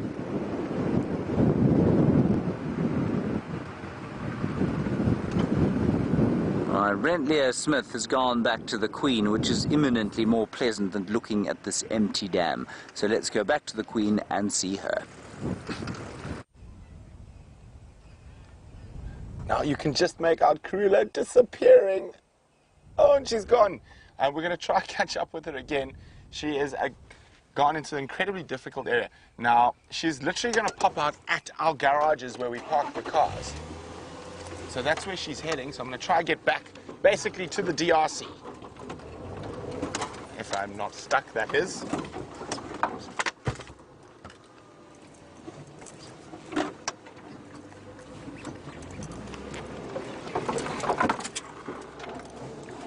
Okay, we're just trying to give you one last view before she disappeared. But I'm in a very difficult spot here. So we're just going to go across to James while I try extricate myself from the block.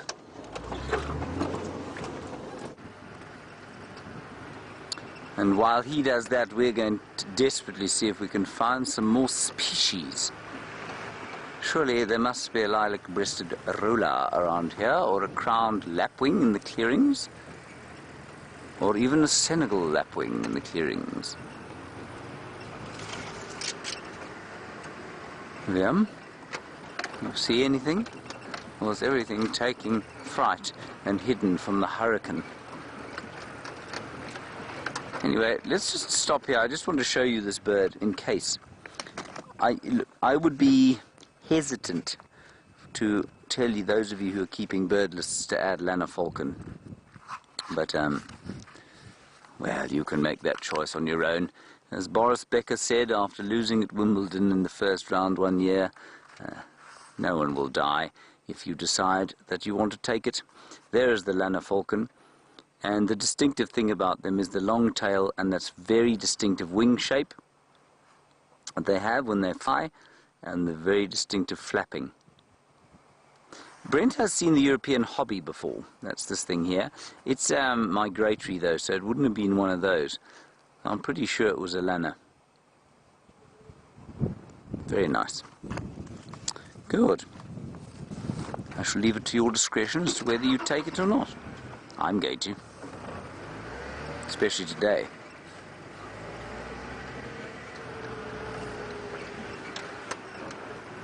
Delamay, you want to know if we find pangolins here? We do find pangolin here, Delamay, but very uncommonly. I've never seen them in the Sabi Sand. Brent's seen one on drive here, but you do from time to time hear about them, and in fact last week they found one on Torchwood and everyone went to have a look at it. Torchwood is the reserve just to the east of us, not far from where we are now, and so they are around, and we find their tracks and we find their dung and we find where they've been digging and excavating, but they're very secretive and they're normally around only in the kind of dead of night, so we don't see them very often. Nice question, thank you, Delamay. Drongos, never mind, we've got them.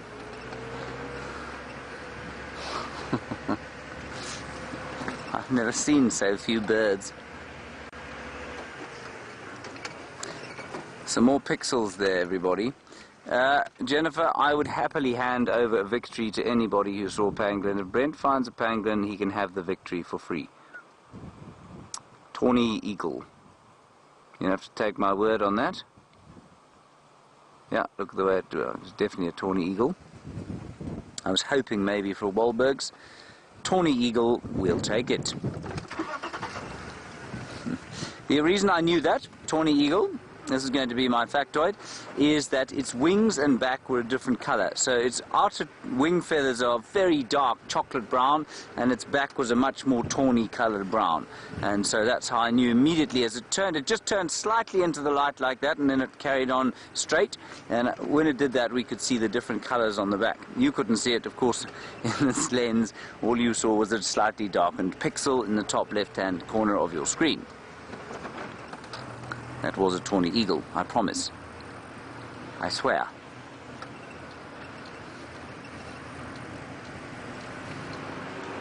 Now, what else do we have through here before Brent extricates himself and goes back to Karula? Come on, VM.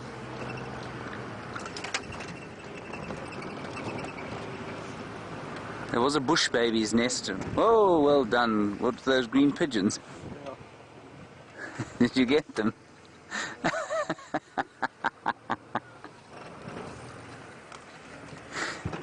Did anyone see them?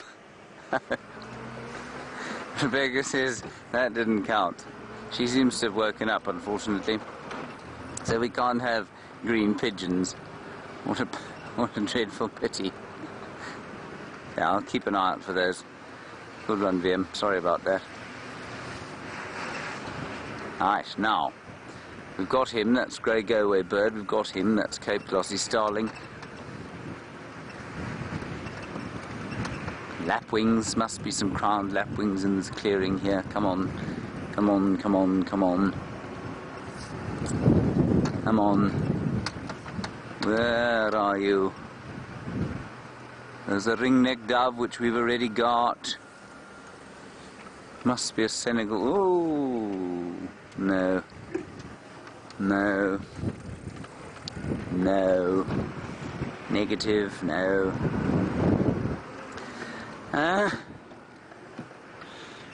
Karula is currently about to visit Mike and Candace for tea, so they're about to have Queen, at least tea with the Queen. Go and have a look. So you're not going to believe where we are. We're back with Karula. She's going to pop out. Don't go back into the drainage line. No, she's not, thank goodness. There she is. She is within our camp bounds at the moment. So look at her, there she is. Unfortunately, there's an elephant fence that we can't get through. Now we've got some really relaxed little bushbuck and really relaxed inyala that we see in camp often. Brian doesn't like bushbuck so much. It ate all of his sunflowers. Ate all my flowers, man. So maybe Brian's hoping that Karula catches a bushbuck. So it's not uncommon for Karula, when I first arrived, to be in and around camp all the time. But we haven't seen her around here for quite some time. Well, not this close to camp anyway.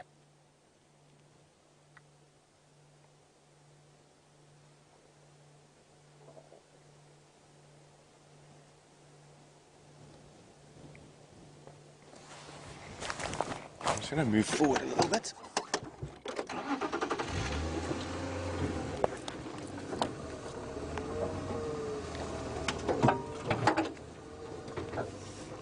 How are we looking if I go around a bit, right? How's that? You got it? We just yeah.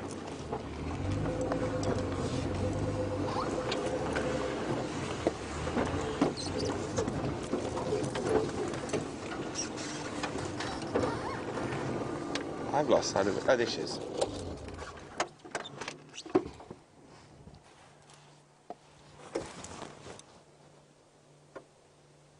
Now, we can't get a car in there, so we will try to look for her. She might pop out on the other side of this block.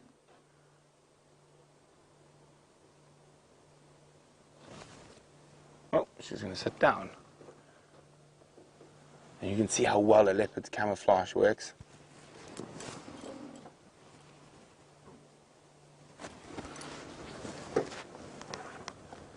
Now, this is ideal hunting territory for her.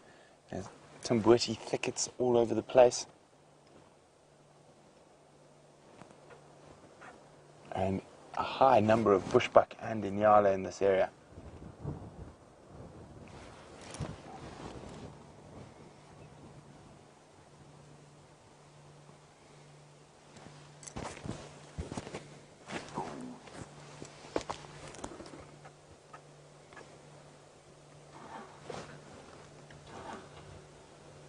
I don't think we're going to get another view. I think she's going to dip back down into that little river system that's uncrossable. So I'm going to try and make my way towards the Gallagher waterhole side and see if she pops out there.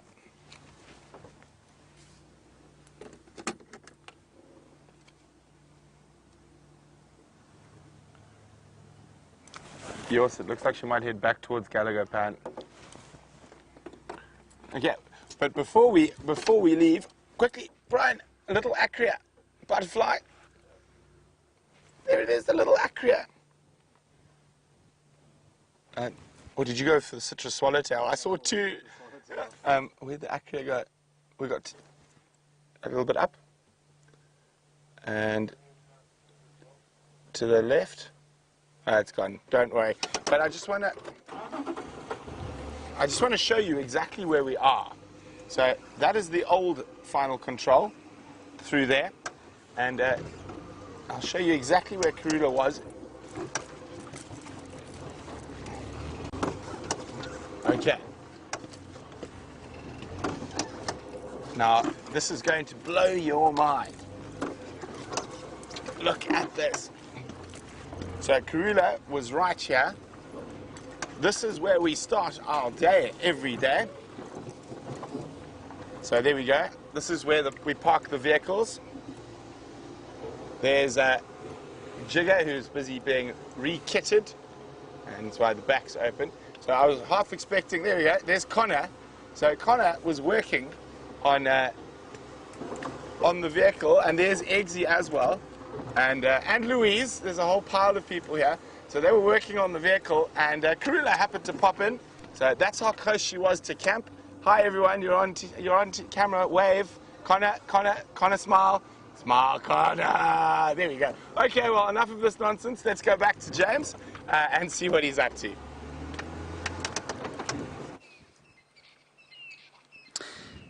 Briam and I both feel there's been much time wastage in that particular link, and I think showing people a parking bay while we're waiting here with the crested barbet, species number 786 for our day, is a little unfair. It is not the only species we have over here, oh no. We also have a magpie or long-tailed shrike, thereupon that stick. Well done, Briam. Liam will take that one. That's 2 more. Oh, and the facts. Okay, crested barbet, fruit eater, all insects, but largely fruit. They enjoy pepino specifically. The long-tailed shrike lives in a flock of birds. Here we are, and the flock is territorial, as we saw this morning, and they show their territoriality by singing very beautifully and waving their wings in a flag-like fashion. That is called flag waving. Thank you very much. On we go.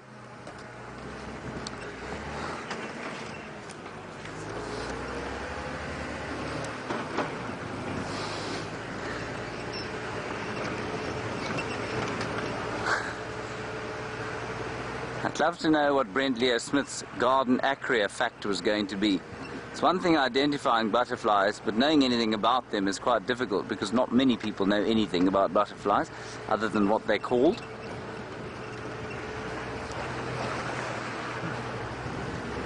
But luckily you didn't see it. Ha ha ha ha ha.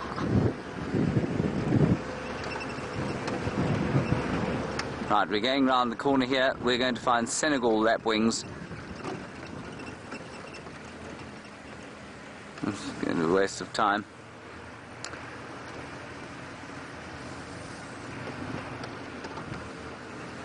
Hello, Tasha Michelle. I'm not really sure how to answer your question.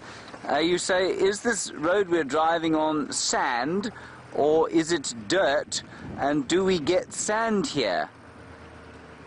I would normally use the terms sand and dirt fairly synonymously. Maybe you could ask the question again. It's just a graded road through the reserve. It's not surfaced at all, so they haven't put anything on it. I suppose sand is strictly speaking what we'd find in the riverbeds. It's much more large particles.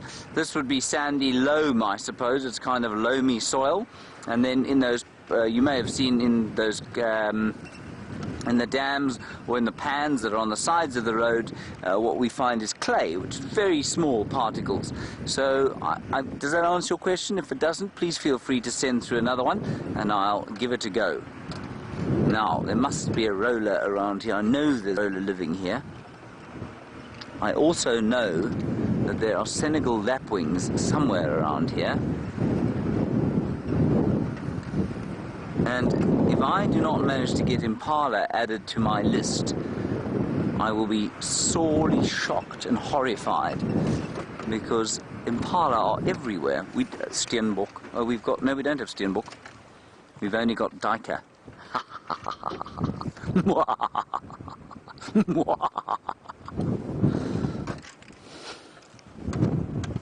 Well done, Liam. Do you see how the Steenbok ran away because I was giggling maniacally? Let's see what else we can find through here. Sorry, this competition's getting to my head. I was so sane before we started this.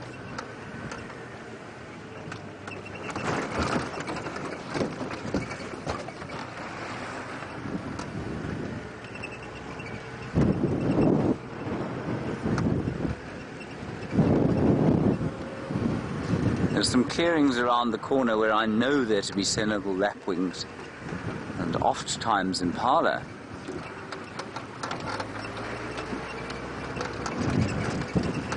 Alright, we're going to quickly go around the corner. I've been given a grace period to say if we don't find Senegal lapwings around the corner, we'll go across to Brent.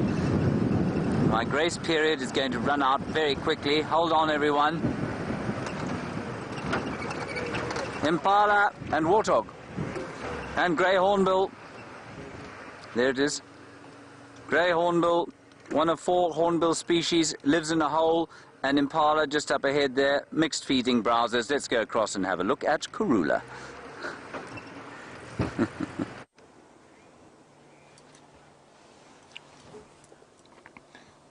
So we managed to shoot round towards the Gallagher pan and we spotted her. She's just gone down to rest. I'm going to try sneak forward an inch. See if we can see her a bit better.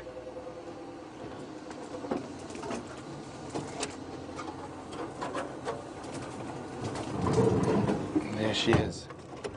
the mighty Queen of Djuma, Karula.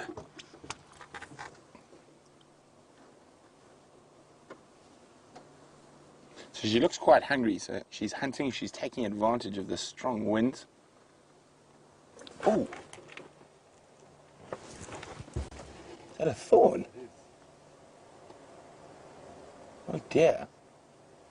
Oh, it's just... I actually think it could be a bit of grass. No, it's a thorn. It's not stuck into her eye. It's stuck just to the left of her eye. Now, that type of injury, or to the right of her eye, so it's not actually doing any damage. It's just holding in the skin.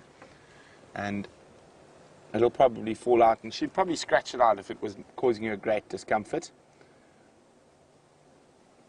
Now, that type of injury normally happens when she's chasing after something at high speed.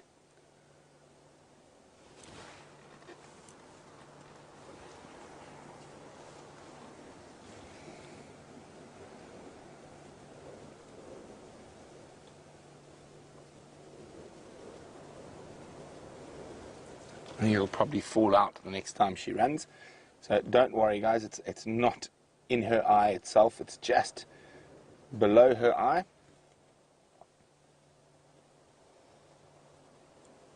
For a second I thought it might be a piece of a porcupine quill, but I don't think so. Looking at it now, it definitely looks like just to be just a normal garden variety acacia thorn. Oh, no, look there. There's another one. Maybe she has been tangling with a porcupine.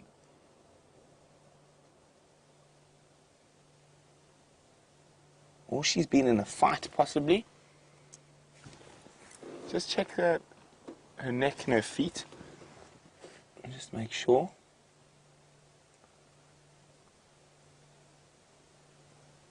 So have a look if we can see any other protrusions.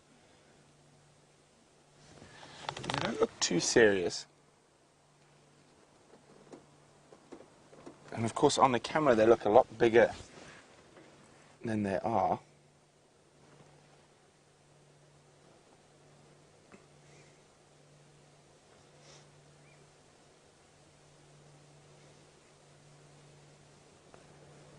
So just hopefully she walks towards us, then we can actually have a closer look.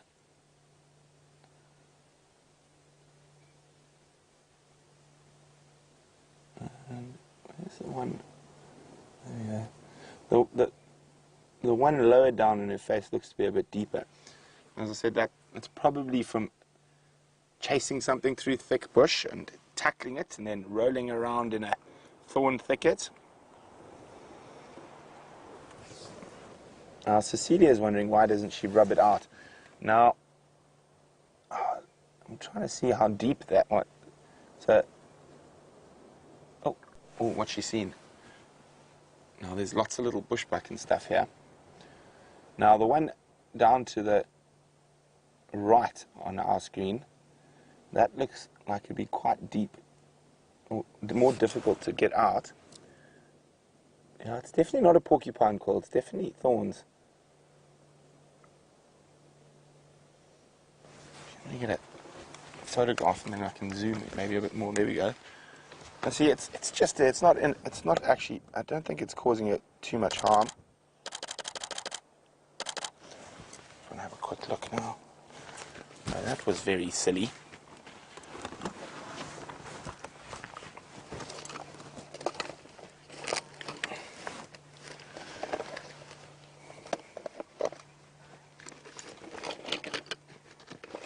Hi, Jen, who's in Dubai. Jen would want to know, would we ever intervene and remove the thorn from her face? And if we did intervene, what would be the circumstance? Jen, we wouldn't intervene for an injury like this. The only time we would intervene is if the injury was caused by human beings.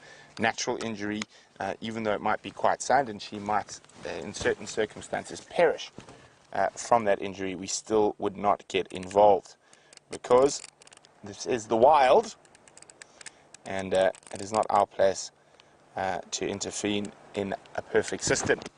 But we're going to sit here, see if she gets moving. While we do that, it seems like James is streaking ahead in the games, but we've got the queen, so I don't mind.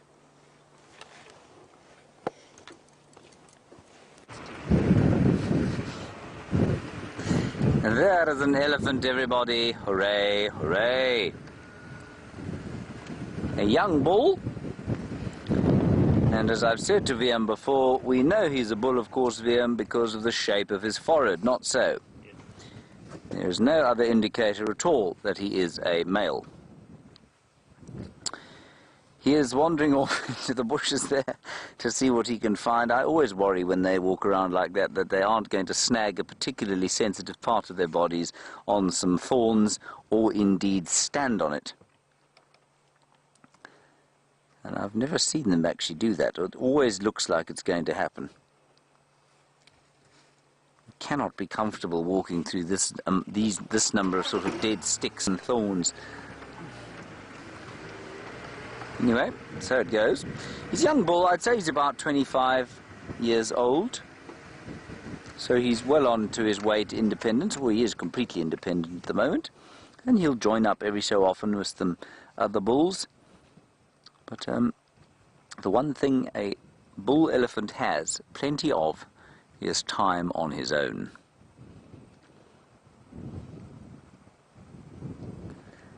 Now, we can't go off-road to look at him, so let's just watch him a little bit longer, and then we're not too far from Red Dam. I wouldn't mind popping down there and just having a little look there on Arethusa. It's been quite a productive spot of late. Oh, he's coming back towards us. We're on the main boundary in our road now, everybody, between Arethusa and Djuma. A little distressing about Karula's injury there, I must say. I don't like it when that happens. And I know many of you will be asking about whether or not we'd interfere. I don't know what Brent's told you. I imagine if it looked like it was getting infected and bad enough, we probably would actually dart her and just pull it out. I don't know that that's the case, though. I think the idea would very much be to let it be, though, because she'll probably get it out. Ah, there we are. Bit of a vandalism going on here. No, he's not much of a vandal, this elephant. That's good to know. He's now squeezing himself between the marula tree and that combretum. He's obviously got an itchy patch of skin. Don't you think the combination of that golden, it's goldy green, I suppose, that goldy green and grey is so lovely.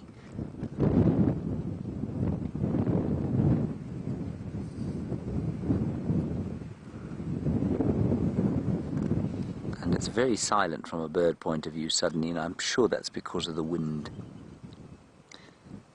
There we go, he's just turning into the sun and heading off towards the west. Isn't that a lovely colour? Very nice of him. That was highly artistic of you. Alright, let's go to Red Dam, see what's knocking about over there. Very nice elephant bull.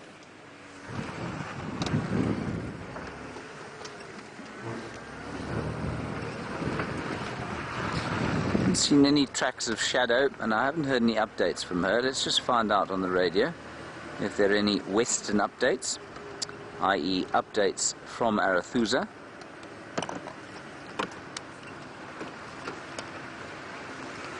Good afternoon, stations, Arethusa. Any updates so far?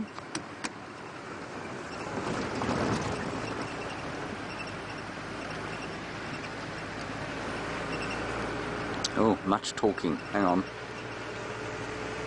Afternoon stations, any updates on Arethusa this afternoon? I always say Arethusa. Go ahead. Go, thanks. No updates on Arethusa. I don't know why it is that when I say Arethusa on the radio, I just develop a lisp immediately. Okay, Red Dam, not too far from here. Let's pop across there and see what gives. It was VM's choice to go to Red Dam. I think a particularly good one in lieu of our competition. How much time have we got left, VM? 6 minutes. Oh, 5 minutes left, says Rebecca. The judge who's throwing prawns.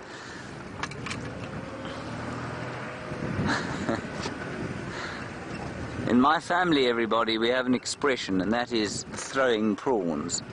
And if you are throwing prawns, you are you are not paying attention to what's going on. And it comes from a time when, I don't know if anyone else will find this funny. Many, many, many years ago, we went out for dinner to supposedly this amazing restaurant in Kenton-on-Sea, or a little place next to Kenton-on-Sea called Bushman's River Mouth.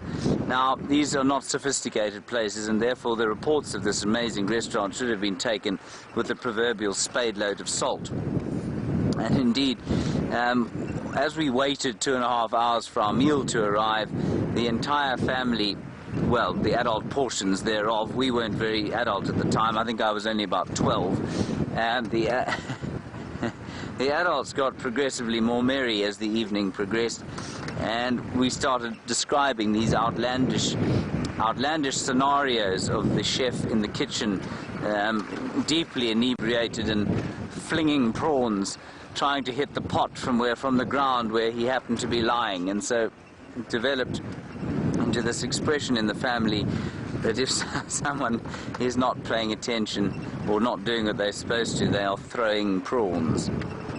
So Rebecca, that's where it comes from. I'm not for 1 second accusing you of any form of substance abuse. We haven't had kudu. Have you got kudu? Well done. Here's kudu, everybody. Pass the termite mound. Why didn't you hit me on the back of the head? We might not get kudu after that story. Shall I keep going?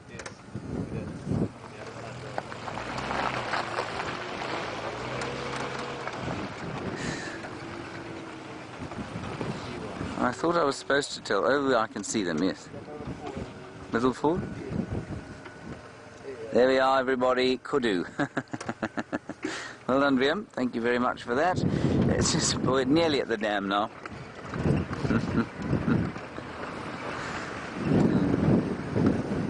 Throwing prawns. Something on the lens. Is there something on the lens? There is something on the lens, definitely is.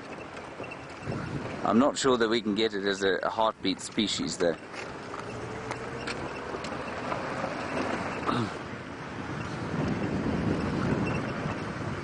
Righty. Oh, lovely smell of potato bush in the air, infused with that sweet scent of that knobthorn that's flowering next to Red Dam.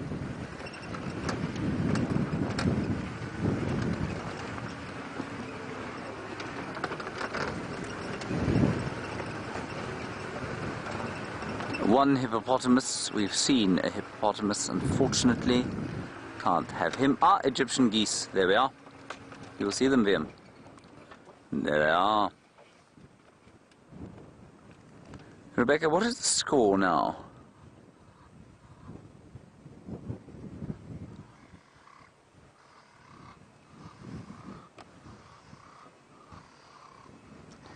$37-27, everybody. How much time left? 2 minutes. Let's keep going. Let's not count our chickens. Let's not count our hukus before they have hatched. Even with the advantage, VM, even without it, we may have won. Can you believe it? That is a great stroke of luck.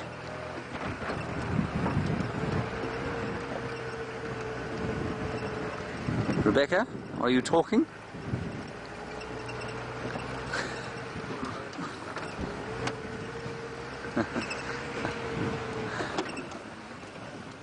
There is an acria. Can you see it?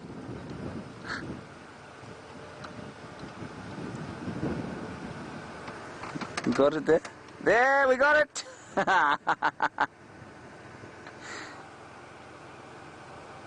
That is an acria, everybody.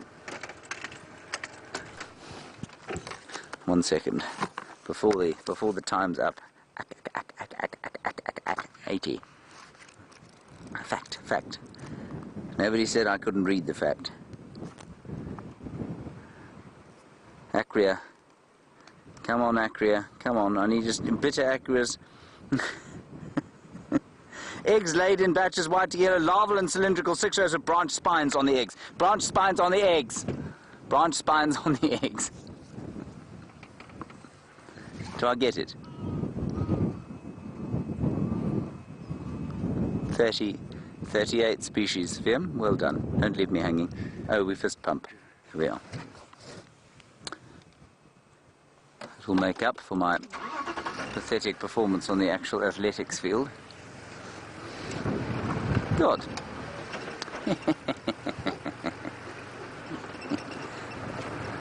Amazing how ridiculously satisfied that makes one feel, despite its meaningless nature. Anyway, so it goes. Do you think this is how Usain Bolt felt after he won the 100 meters? No, I think he was very tired. Do you think he was more tired than we are?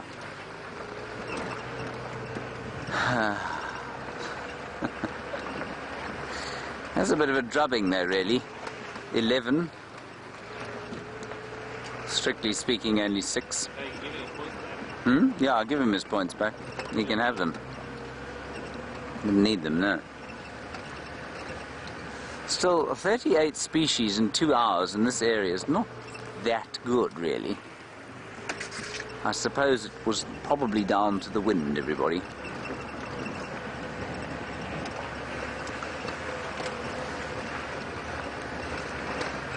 Right, we're going to head down south towards Knobthorne Clearings. See what we can find over there. And then we'll head back probably onto Djuma via the area known as Philemon's Cut Line and just see, I don't know, maybe Tingana's around there, maybe the Karula's youngsters around there. We don't know where they are. I haven't seen them for a little while. Was that our own dust catching us up, or was there someone in front of us? I think it was our own dust. Nothing seen on Arathusa this afternoon, everyone. So we're on our own over here.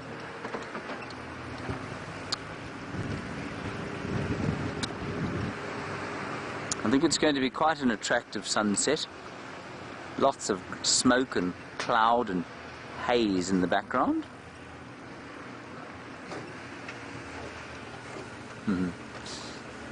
Hello Milan, you want to know if I have any favourite trees? I most certainly do have favourite trees, Milan. My favourite tree is something called a Lowveld milkberry, and the reason it's my favourite tree is because it's got a nice fruit, A, and B, it looks like a sort of storybook tree. If they grow up for long enough, they look like something out of a magical sort of story, and that's why I really like them.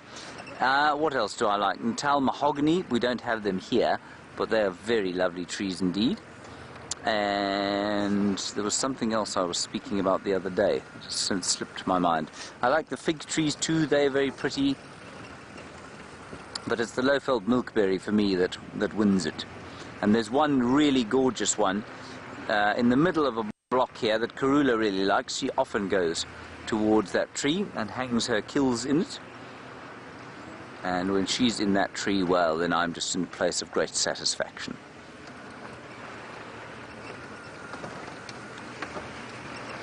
Now, I haven't heard any further reports of Shadow's cub, who was apparently seen on her own yesterday. That's Zara. Very odd indeed. And unfortunately, I think Zara, who's going to be 7 months old at the beginning of next month, that is probably too young for a leopard to become independent. It's not impossible. Nothing's impossible out here. But I think it's highly unlikely. So with any luck, Shadow won't fall pregnant this time round, this time that she's mating, and she'll give another 2 or 3 months to her female offspring, and maybe then Zara will survive. Much less chance of a male surviving from that age. So, and you know, it's quite interesting. Old Sindile was removed just shy of his first birthday. Oh, look at this beautiful bird. Look at it sitting there. I might even try and take a picture. And we didn't know if he was going to survive when he came back here after so long in rehab. Sindile was her Shadow's previous offspring, everyone. And somehow he's come back onto this reserve and he's managed to make it, you know. No one's taught him how to do anything. Nobody's explained to him where he may and may not go, or who the territorial males are. Nobody's taught him how to hunt. He's taught himself, and that's what leopards do. So if you do find a young leopard that has been semi-abandoned by its mother, if it's sufficiently old, and I guess 8 months is okay for a female, well then it might just survive. Very nice. We won't be giving any randomly stupid facts now, because obviously we're done with that game, which I won. Didn't we? No, we won. We won. Now I must just tell you that we are having the five-side chat, of course, today. And no, Rebecca, I'm not taking the glory for myself. I did remember, eventually. There are two quite interesting things here. There's a squirrel on the top of that log and a dwarf mongoose. There's a dwarf mongoose there, and then up on the top, a squirrel. Isn't that nice? Now, a dwarf mongoose is a little carnivore. And I reckon that enough of them would take on a squirrel and try and eat it. But the squirrel has absconded and run away. I wonder if it wasn't being hunted slightly by that dwarf mongoose. It's quite interesting.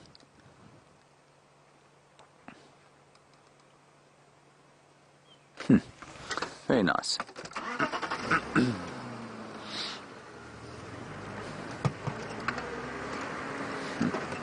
Where were you during the competition?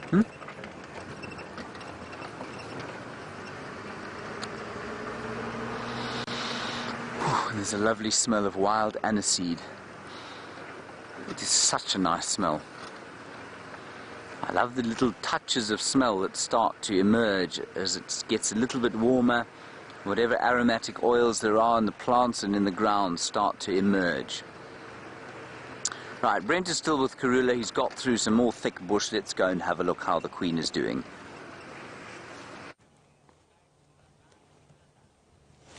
There we go. She's across from a river system from us. Oh, does look like she's heard something again, and she might get moving. There she is.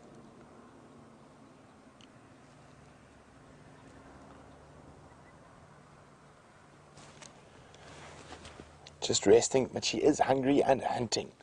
So we're going to try to stick with her as long as possible.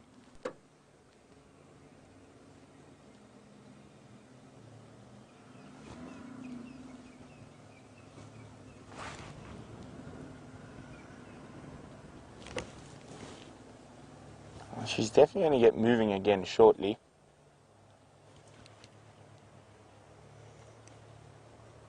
Let's hope she moves towards us. So it's more than likely that she's left both the cubs somewhere safe, and now she's out hunting. I just need to be on the radio for a second. Orbs and Tax.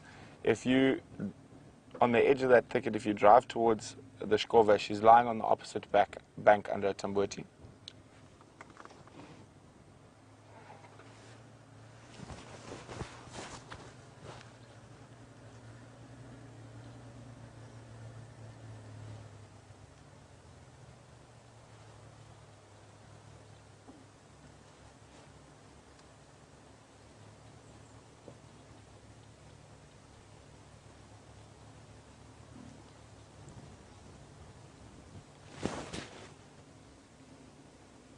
There we go, doing a bit of grooming. Now, has she managed to remove that thorn from her eye? She tried. Oh, white helmet sharks flying through.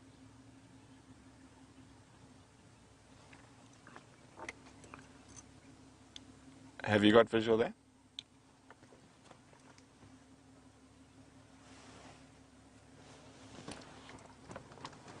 So, Orbs, there's that very big tambuti directly opposite me. And she's straight opposite where our camera is pointing.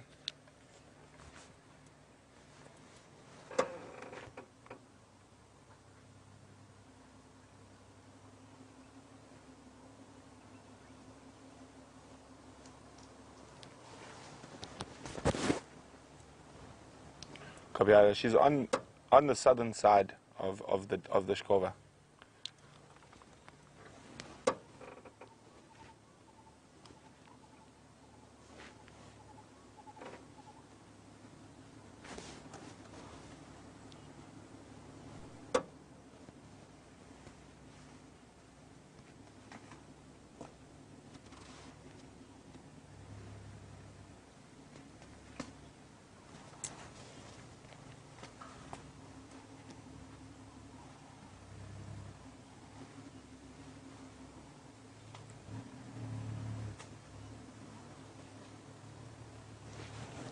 I'm wondering if she's going to get moving, go hunting.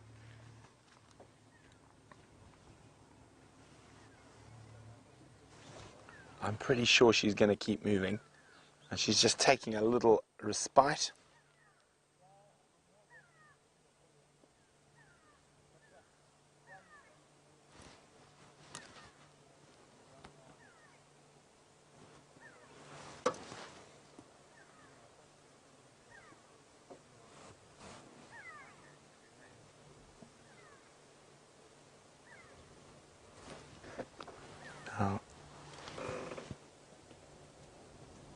I can't see that thorn anymore. Am I being blind?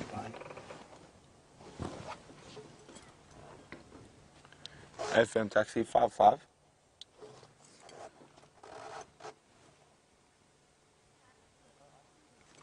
So yes, I can just make out that little thorn there. As I said, I don't think it's too serious.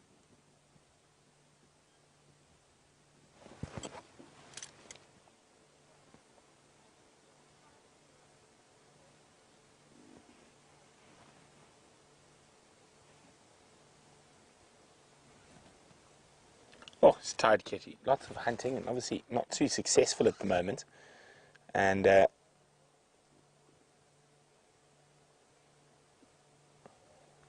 hopefully she manages to remove that. Oh, look at that, she's heard something.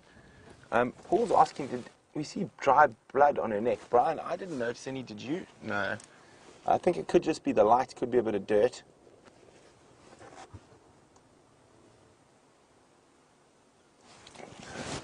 I can't see any dry blood. It's a possibility we might have missed it, Paul, but I didn't see any. She looks like she's heard something now.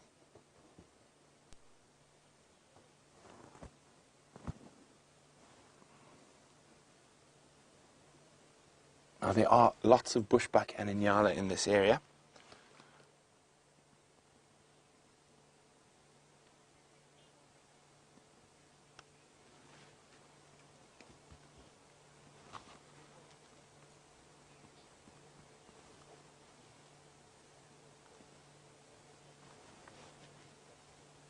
Now, it wouldn't be incredible if she did manage to catch something this close to camp, and we'd have young Shungile and Hosanna literally on our doorstep. Wouldn't that be wonderful?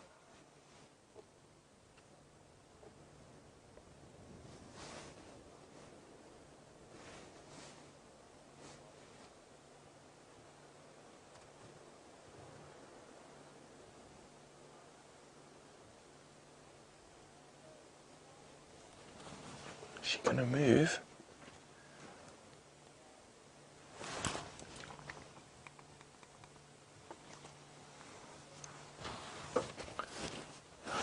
I wonder what she's heard.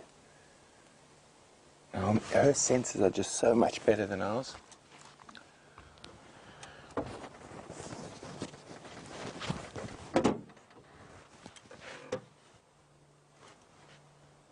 Oh, look at that. She's definitely seen something now. You can see her body language has changed completely.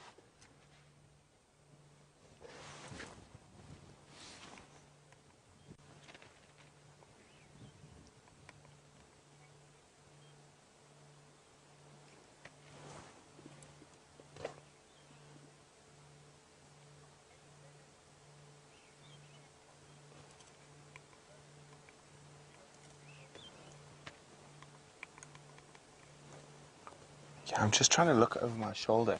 I think I did see a bushbuck around here earlier. Maybe she spotted that bushbuck.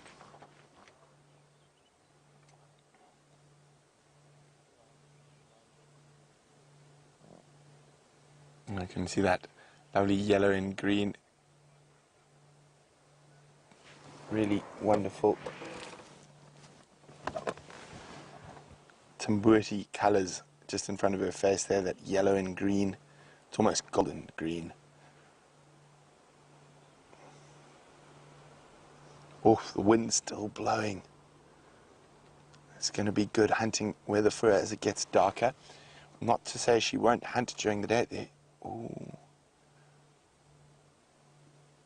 Definitely very interested in something. She's definitely spotted or heard something we can't see.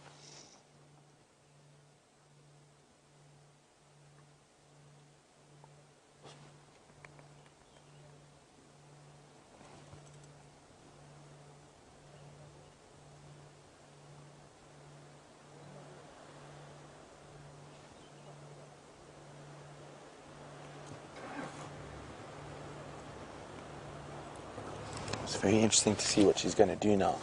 You can see how strong the wind is. Now, if a leopard's going to hunt in daylight and not be overcast, cloudy weather, a strong wind like this is ideal. It's going to mask the sound of her moving through the bush.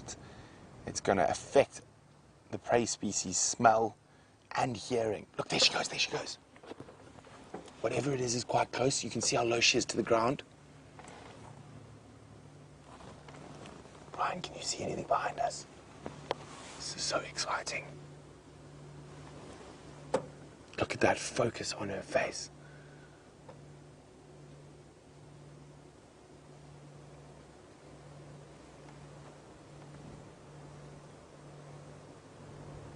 Oh, I know Brian is doing a fantastic job tracking her through the bush.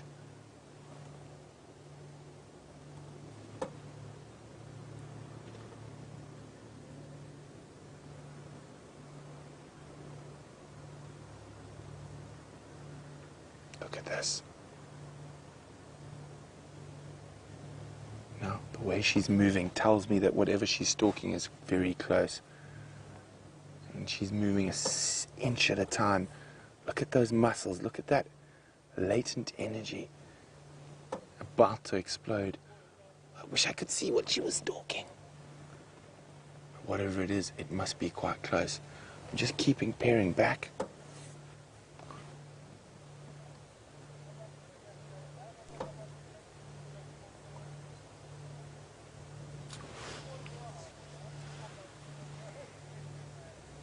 Look at that. Look how carefully she places her feet to try and minimize any noise possible.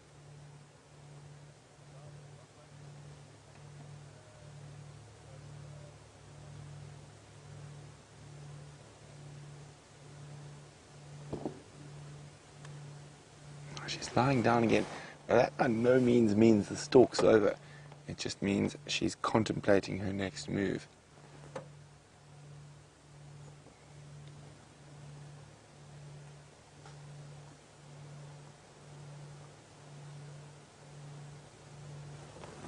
I'm just going to try to turn the vehicle around so I can see in the direction she's looking.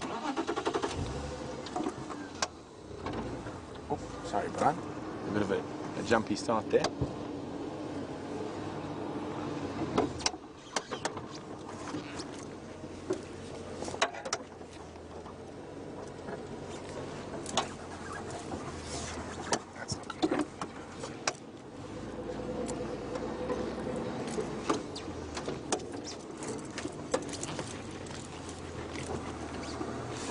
How much space we got, Brian?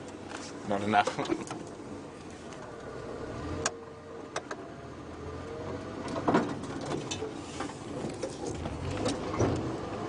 Okay, I'm just going to turn around here quickly. It was a bit tight over there.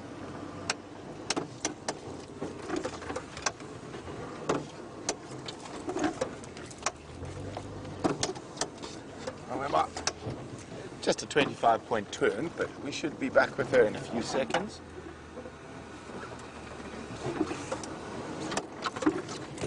So I'm just repositioning in case she does shoot. We're facing the right direction and we might be able to possibly see what she's after as well. Oh, she's gone back to sleep. That's not uncommon. She might wait for the potential prey species to get closer to her.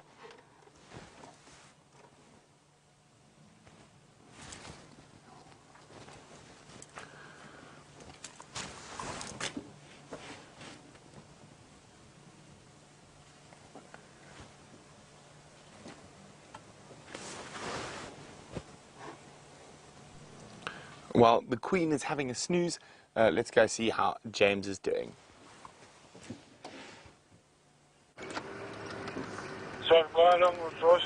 Hello everybody, James is just driving along this particular road in the hopes that maybe, just on a hunch, that maybe she left the little ones here. I don't know why I thought that, I just thought it. So here I am. So far, no, not so much. We're going to make our way slowly up towards the fireside chat now. And the fireside chat, please, will be at 5:45, so we're going to have a fireside chat then. Please send your questions in. If you have any questions related to the Olympics or the Bush Olympics that happened out here, well then you're welcome to send your questions through. Otherwise, if you want to send through any questions, perhaps cub related, that's been the sort of highlight of our week, the lion cubs, you can send those through too. And we'll talk to you. It's just a little bit quick during those 15 minutes to actually take questions. So if you can send them through before we start, that's always a little bit better. We have a special guest appearance, like I said, from the Olympic champion himself. And also, for the closing ceremony, of course, it's always traditional to have a musical number performed by a star of musical note and worth. And to that extent, today we have the premier trumpet player of Juma joining us for the final sort of song, if you like, to play us out from the fireside chat today. So lots to look forward to, including a clip, of course, a highlights reel of the Bush Olympics Day, where you will see the thrills and spills that took place on what was certainly one of the most bizarre sporting experiences I've ever had. It was very funny. Now, the sun is just about to pop down. I'm going to show it to you as it goes just behind that gorgeous, gorgeous Scotia tree there. Oh, well done, Vian. That's a very faster level. Isn't that lovely? Every day we get to see that. This is a vicious cold front blowing through. But most days, that's the incredible sight we see every day. Breeze blowing out of the southeast, the rain that hit the Drakensberg and dumped quite a lot of snow actually all over the Drakensberg Mountains, not in this region, further south. Yesterday has not materialized here. So yet again my weather prediction has proved to be absolute nonsense. I didn't think we were going to get snow, but I did think we might get some rain. But we did not. And so I shall cease predicting the weather forthwith. Still, the wind does blow, so I'm rather nervous of the fireside chat because there'll be quite a lot of smoke in our faces.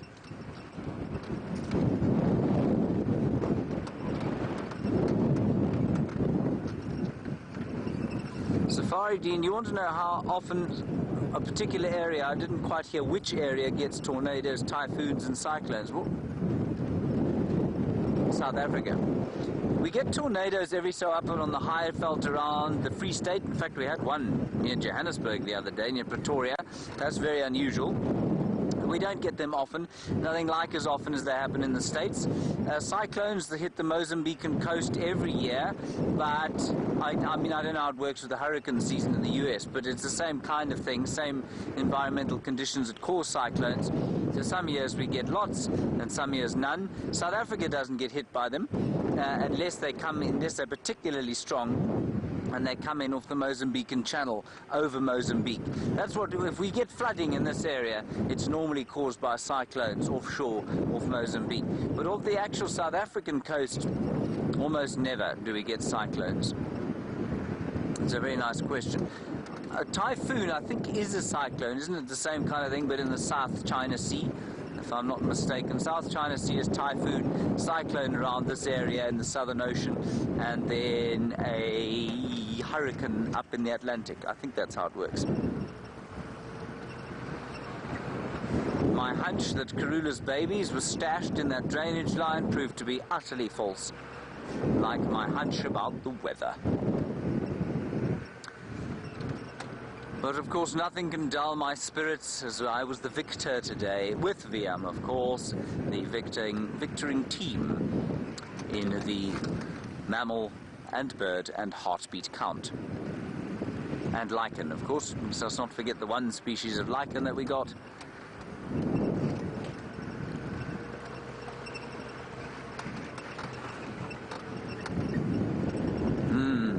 Marlene, you want to know about any news on the 6 Sticks cubs? No news at this stage, Marlene.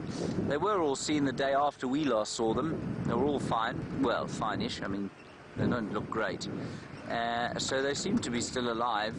I don't know at this stage, though. No, we haven't seen them, and I think they went on to Mala Mala, which means we won't hear any news of them while they're there. We sometimes get a little bit of talk out of Mala Mala about the lions, but normally they concentrate their activities down in the south of the property, unless there's cheetah and things up in the north. And so, yeah, they don't often see them. But we'll keep an eye, Marlene. As I said the other day, you know, we had that Nkuhuma little cub with a nasty injury on the back leg, and there were great predictions of its imminent demise from a broken pelvis or a bust up femur, from a dislocated hip, and it was definitely going to die. Everyone was definitely going to die.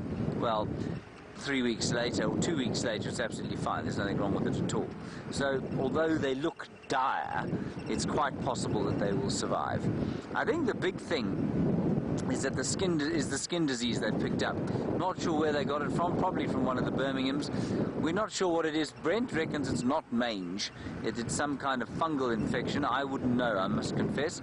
So let's hope that it isn't mange. Apparently these fungal infections do clear up, and certainly they did on the Birmingham boy. That's cleared up completely on him. The lioness with the youngest cubs also seems to have picked up something similar, so she's continuously scratching herself, so maybe, hopefully she won't give that to her cubs. But her cubs are so very well fed, they're fat little round things, so hopefully they will be fine and they won't pick it up. But I wouldn't surprise me at all to find that those Sticks cubs survived, so let's hope they do. We're heading to quarantine now, and we are going to go and join the fireside chat, and while we do that, enjoy the last 20 minutes or so with Karula.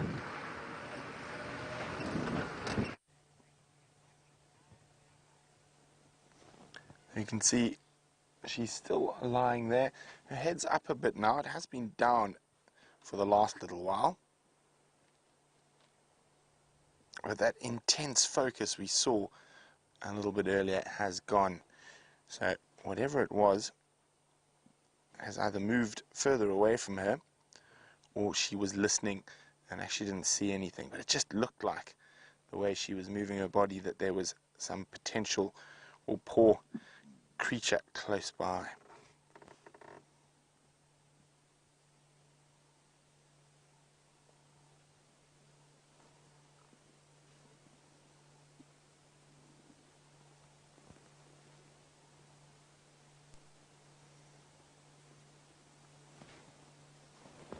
If I move back a bit, Brian, we get a better view of her face.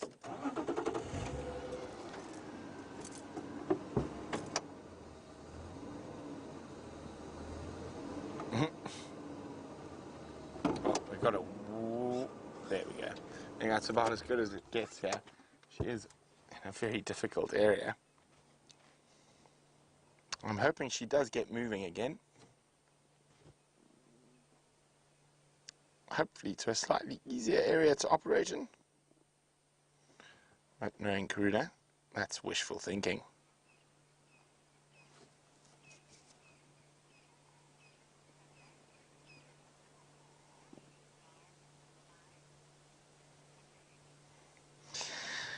Hi Tucker. Tucker's 4 years old. Tucker would like to know, will she growl at the flies? Sometimes she might, Tucker. Luckily for her, it's cool now, and the strong wind will keep a lot of the nasty flies away.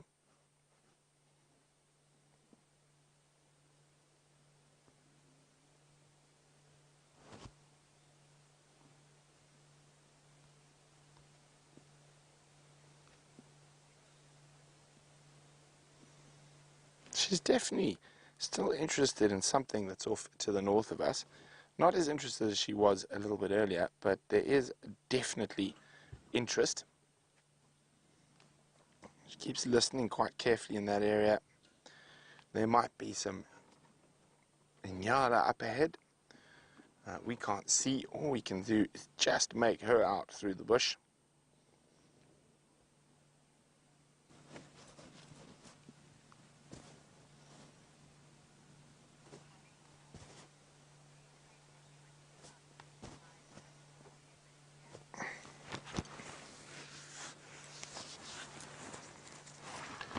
Liz is saying, are you telling us to keep our eyes and ears focused on the Djuma Dam cam?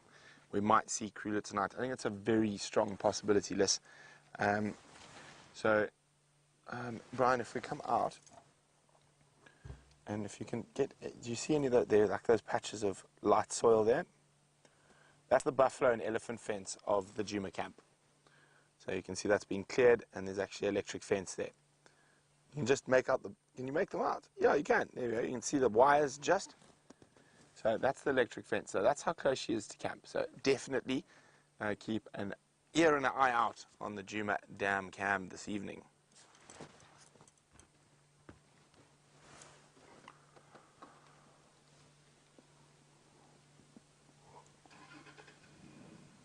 It's amazing how good that camouflage is.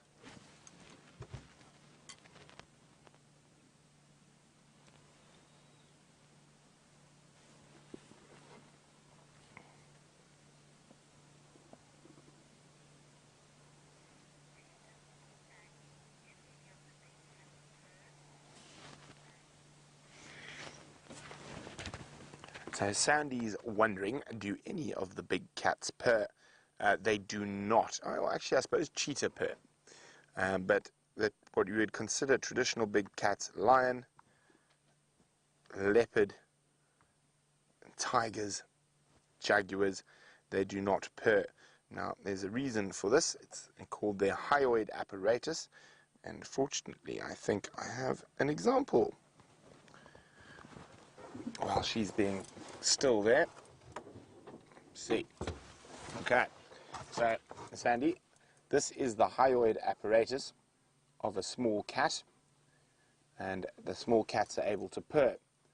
Now, the hyoid apparatus is in the voice box, and it's a solid bone in small cats. Now, if we look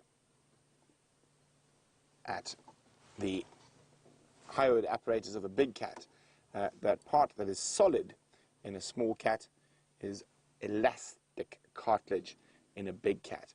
Now, that enables them to roar, but it removes the ability to purr. So they can roar, but not purr. So there we go. I hope that helps explain that a little bit, Sandy. And she still hasn't moved, but her ears are still up.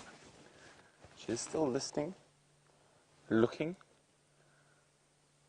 towards that northern area.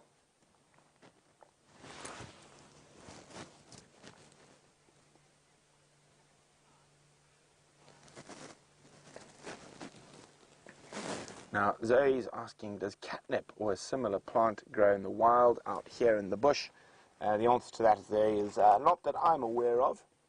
I don't think so, but, oops, sorry, I'm just trying to get something there. One thing that does attract leopards and lions and is used by scientific researchers, when they place camera traps, they will spray a certain scent at that camera trap to get the leopard to spend more time in front of the camera trap. But it seems like leopards have very expensive taste, and the most successful scent to be used around a leopard to make a leopard stop and rub up against it is Chanel. So very expensive taste leopards. They've experienced with Calvin Klein, DKNY, all of them, but Chanel is the #1 at getting leopards excited. So yeah, ladies, if you wear Chanel, I think it's #5, you're channeling the inner leopard.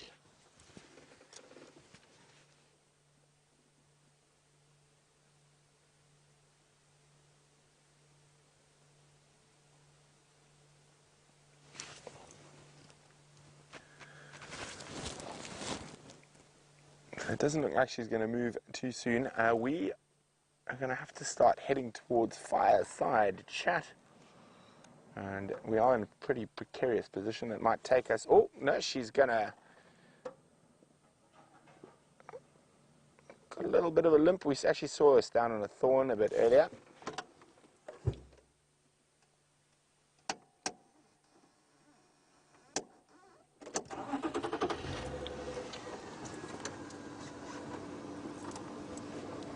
Andrew, she's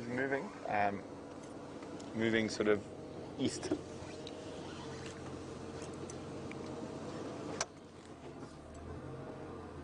So, statistically speaking, who's a brand new viewer, welcome on the show. Statistically speaking, I've lost the leopard, but I will try to find her again. I think she's actually going to go onto the fence of the lodge, but is wondering why isn't that leopard attacking us? Well, firstly, I'm in a nice big safari jeep. I'm way too big for her to attack, but she's so used to the vehicle. Okay, I got it. Okay, it's not basically between these two in the center, about there. Higher on top of the bank. There. Can you believe that's a leopard? You can see that rosette there. There we go. There she is. And as I said, this is a very difficult area. We're not going to be able to follow her through there, even if we wanted to. So we're going to start making our way towards a fireside chat.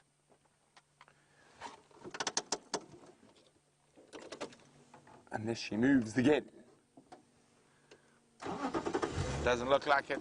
So, as you can see, we've done some maneuvering to get into this position. Oopsie. Stump. Now, Michelle says maybe she's going to fireside chat. Wouldn't that be lovely, Michelle? To have Queen Karula join us on the fire. Oh, just gonna wait. We might lose signal here. Just waiting. We had a bit of a... We had to put the aerial down while we got through there. I can't remember how we did this, Brian. Sure.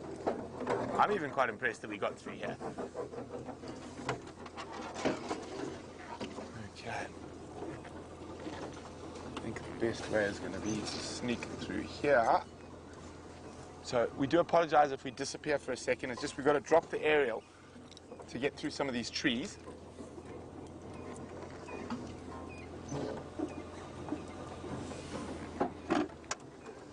Okay, so serious concentration now. As the elephants seem to have decided to block my normal route out of here. And we're not going to fit through there.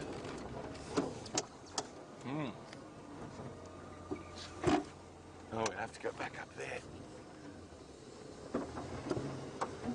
So some technical driving on a Sunday afternoon.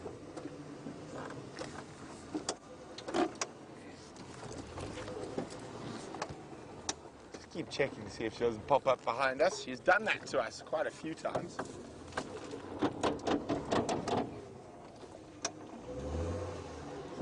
Just change the angle on that approach.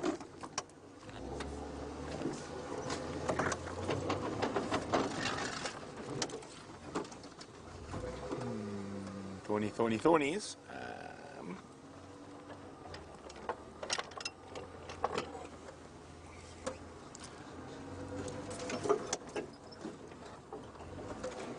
So, unfortunately, I can't go further to the left because there's a large hole. Just work is that one. Okay, bear with me a second. Oops. Handbrake helps.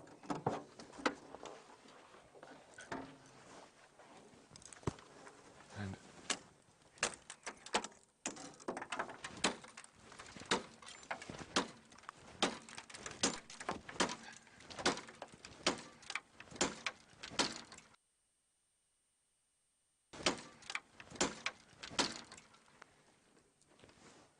did you see that? I was hitting here, but the whole tree is rotten from an elephant, and it all nearly fell over. There we go. That's one. Difficult angle, this one.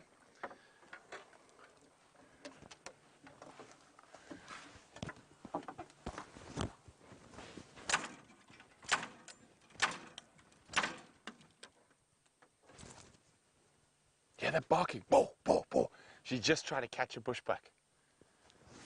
Sounds like she wasn't successful, unfortunately. Her.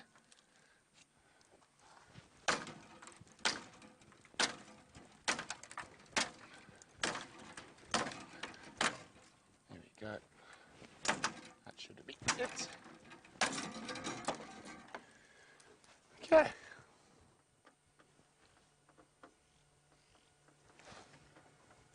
Afternoon workout over. But I just saw a bushbuck running away. Now, I've actually been doing that to get out of an area before, and I've had a male leopard walk up to me and have a look at me while I was doing it.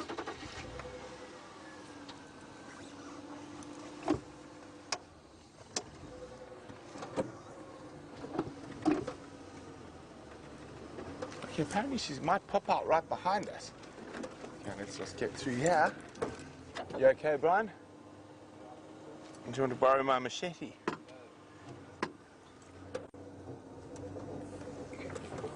Unfortunately, it's quite a steep dip there. I'm just going to hang on. I'm just going to move that thorn bush around the camera. See the thumb doing its work. Now, there's no freeloaders here on the vehicle. Okay, I'm going to have to go back again, Brian. Watch out. Do that 500 to point to turn. Ooh, that.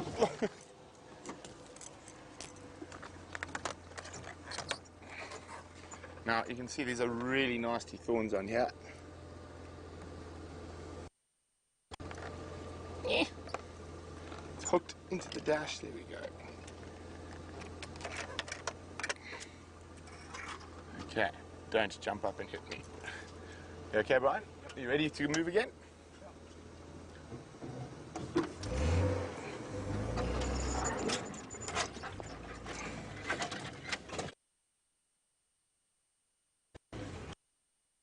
Okay, well, here we go. Here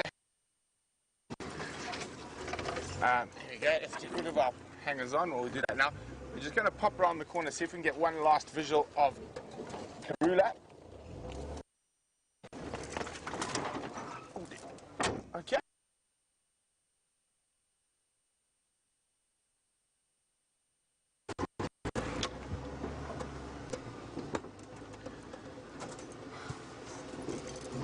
Why are you using signal all of a sudden?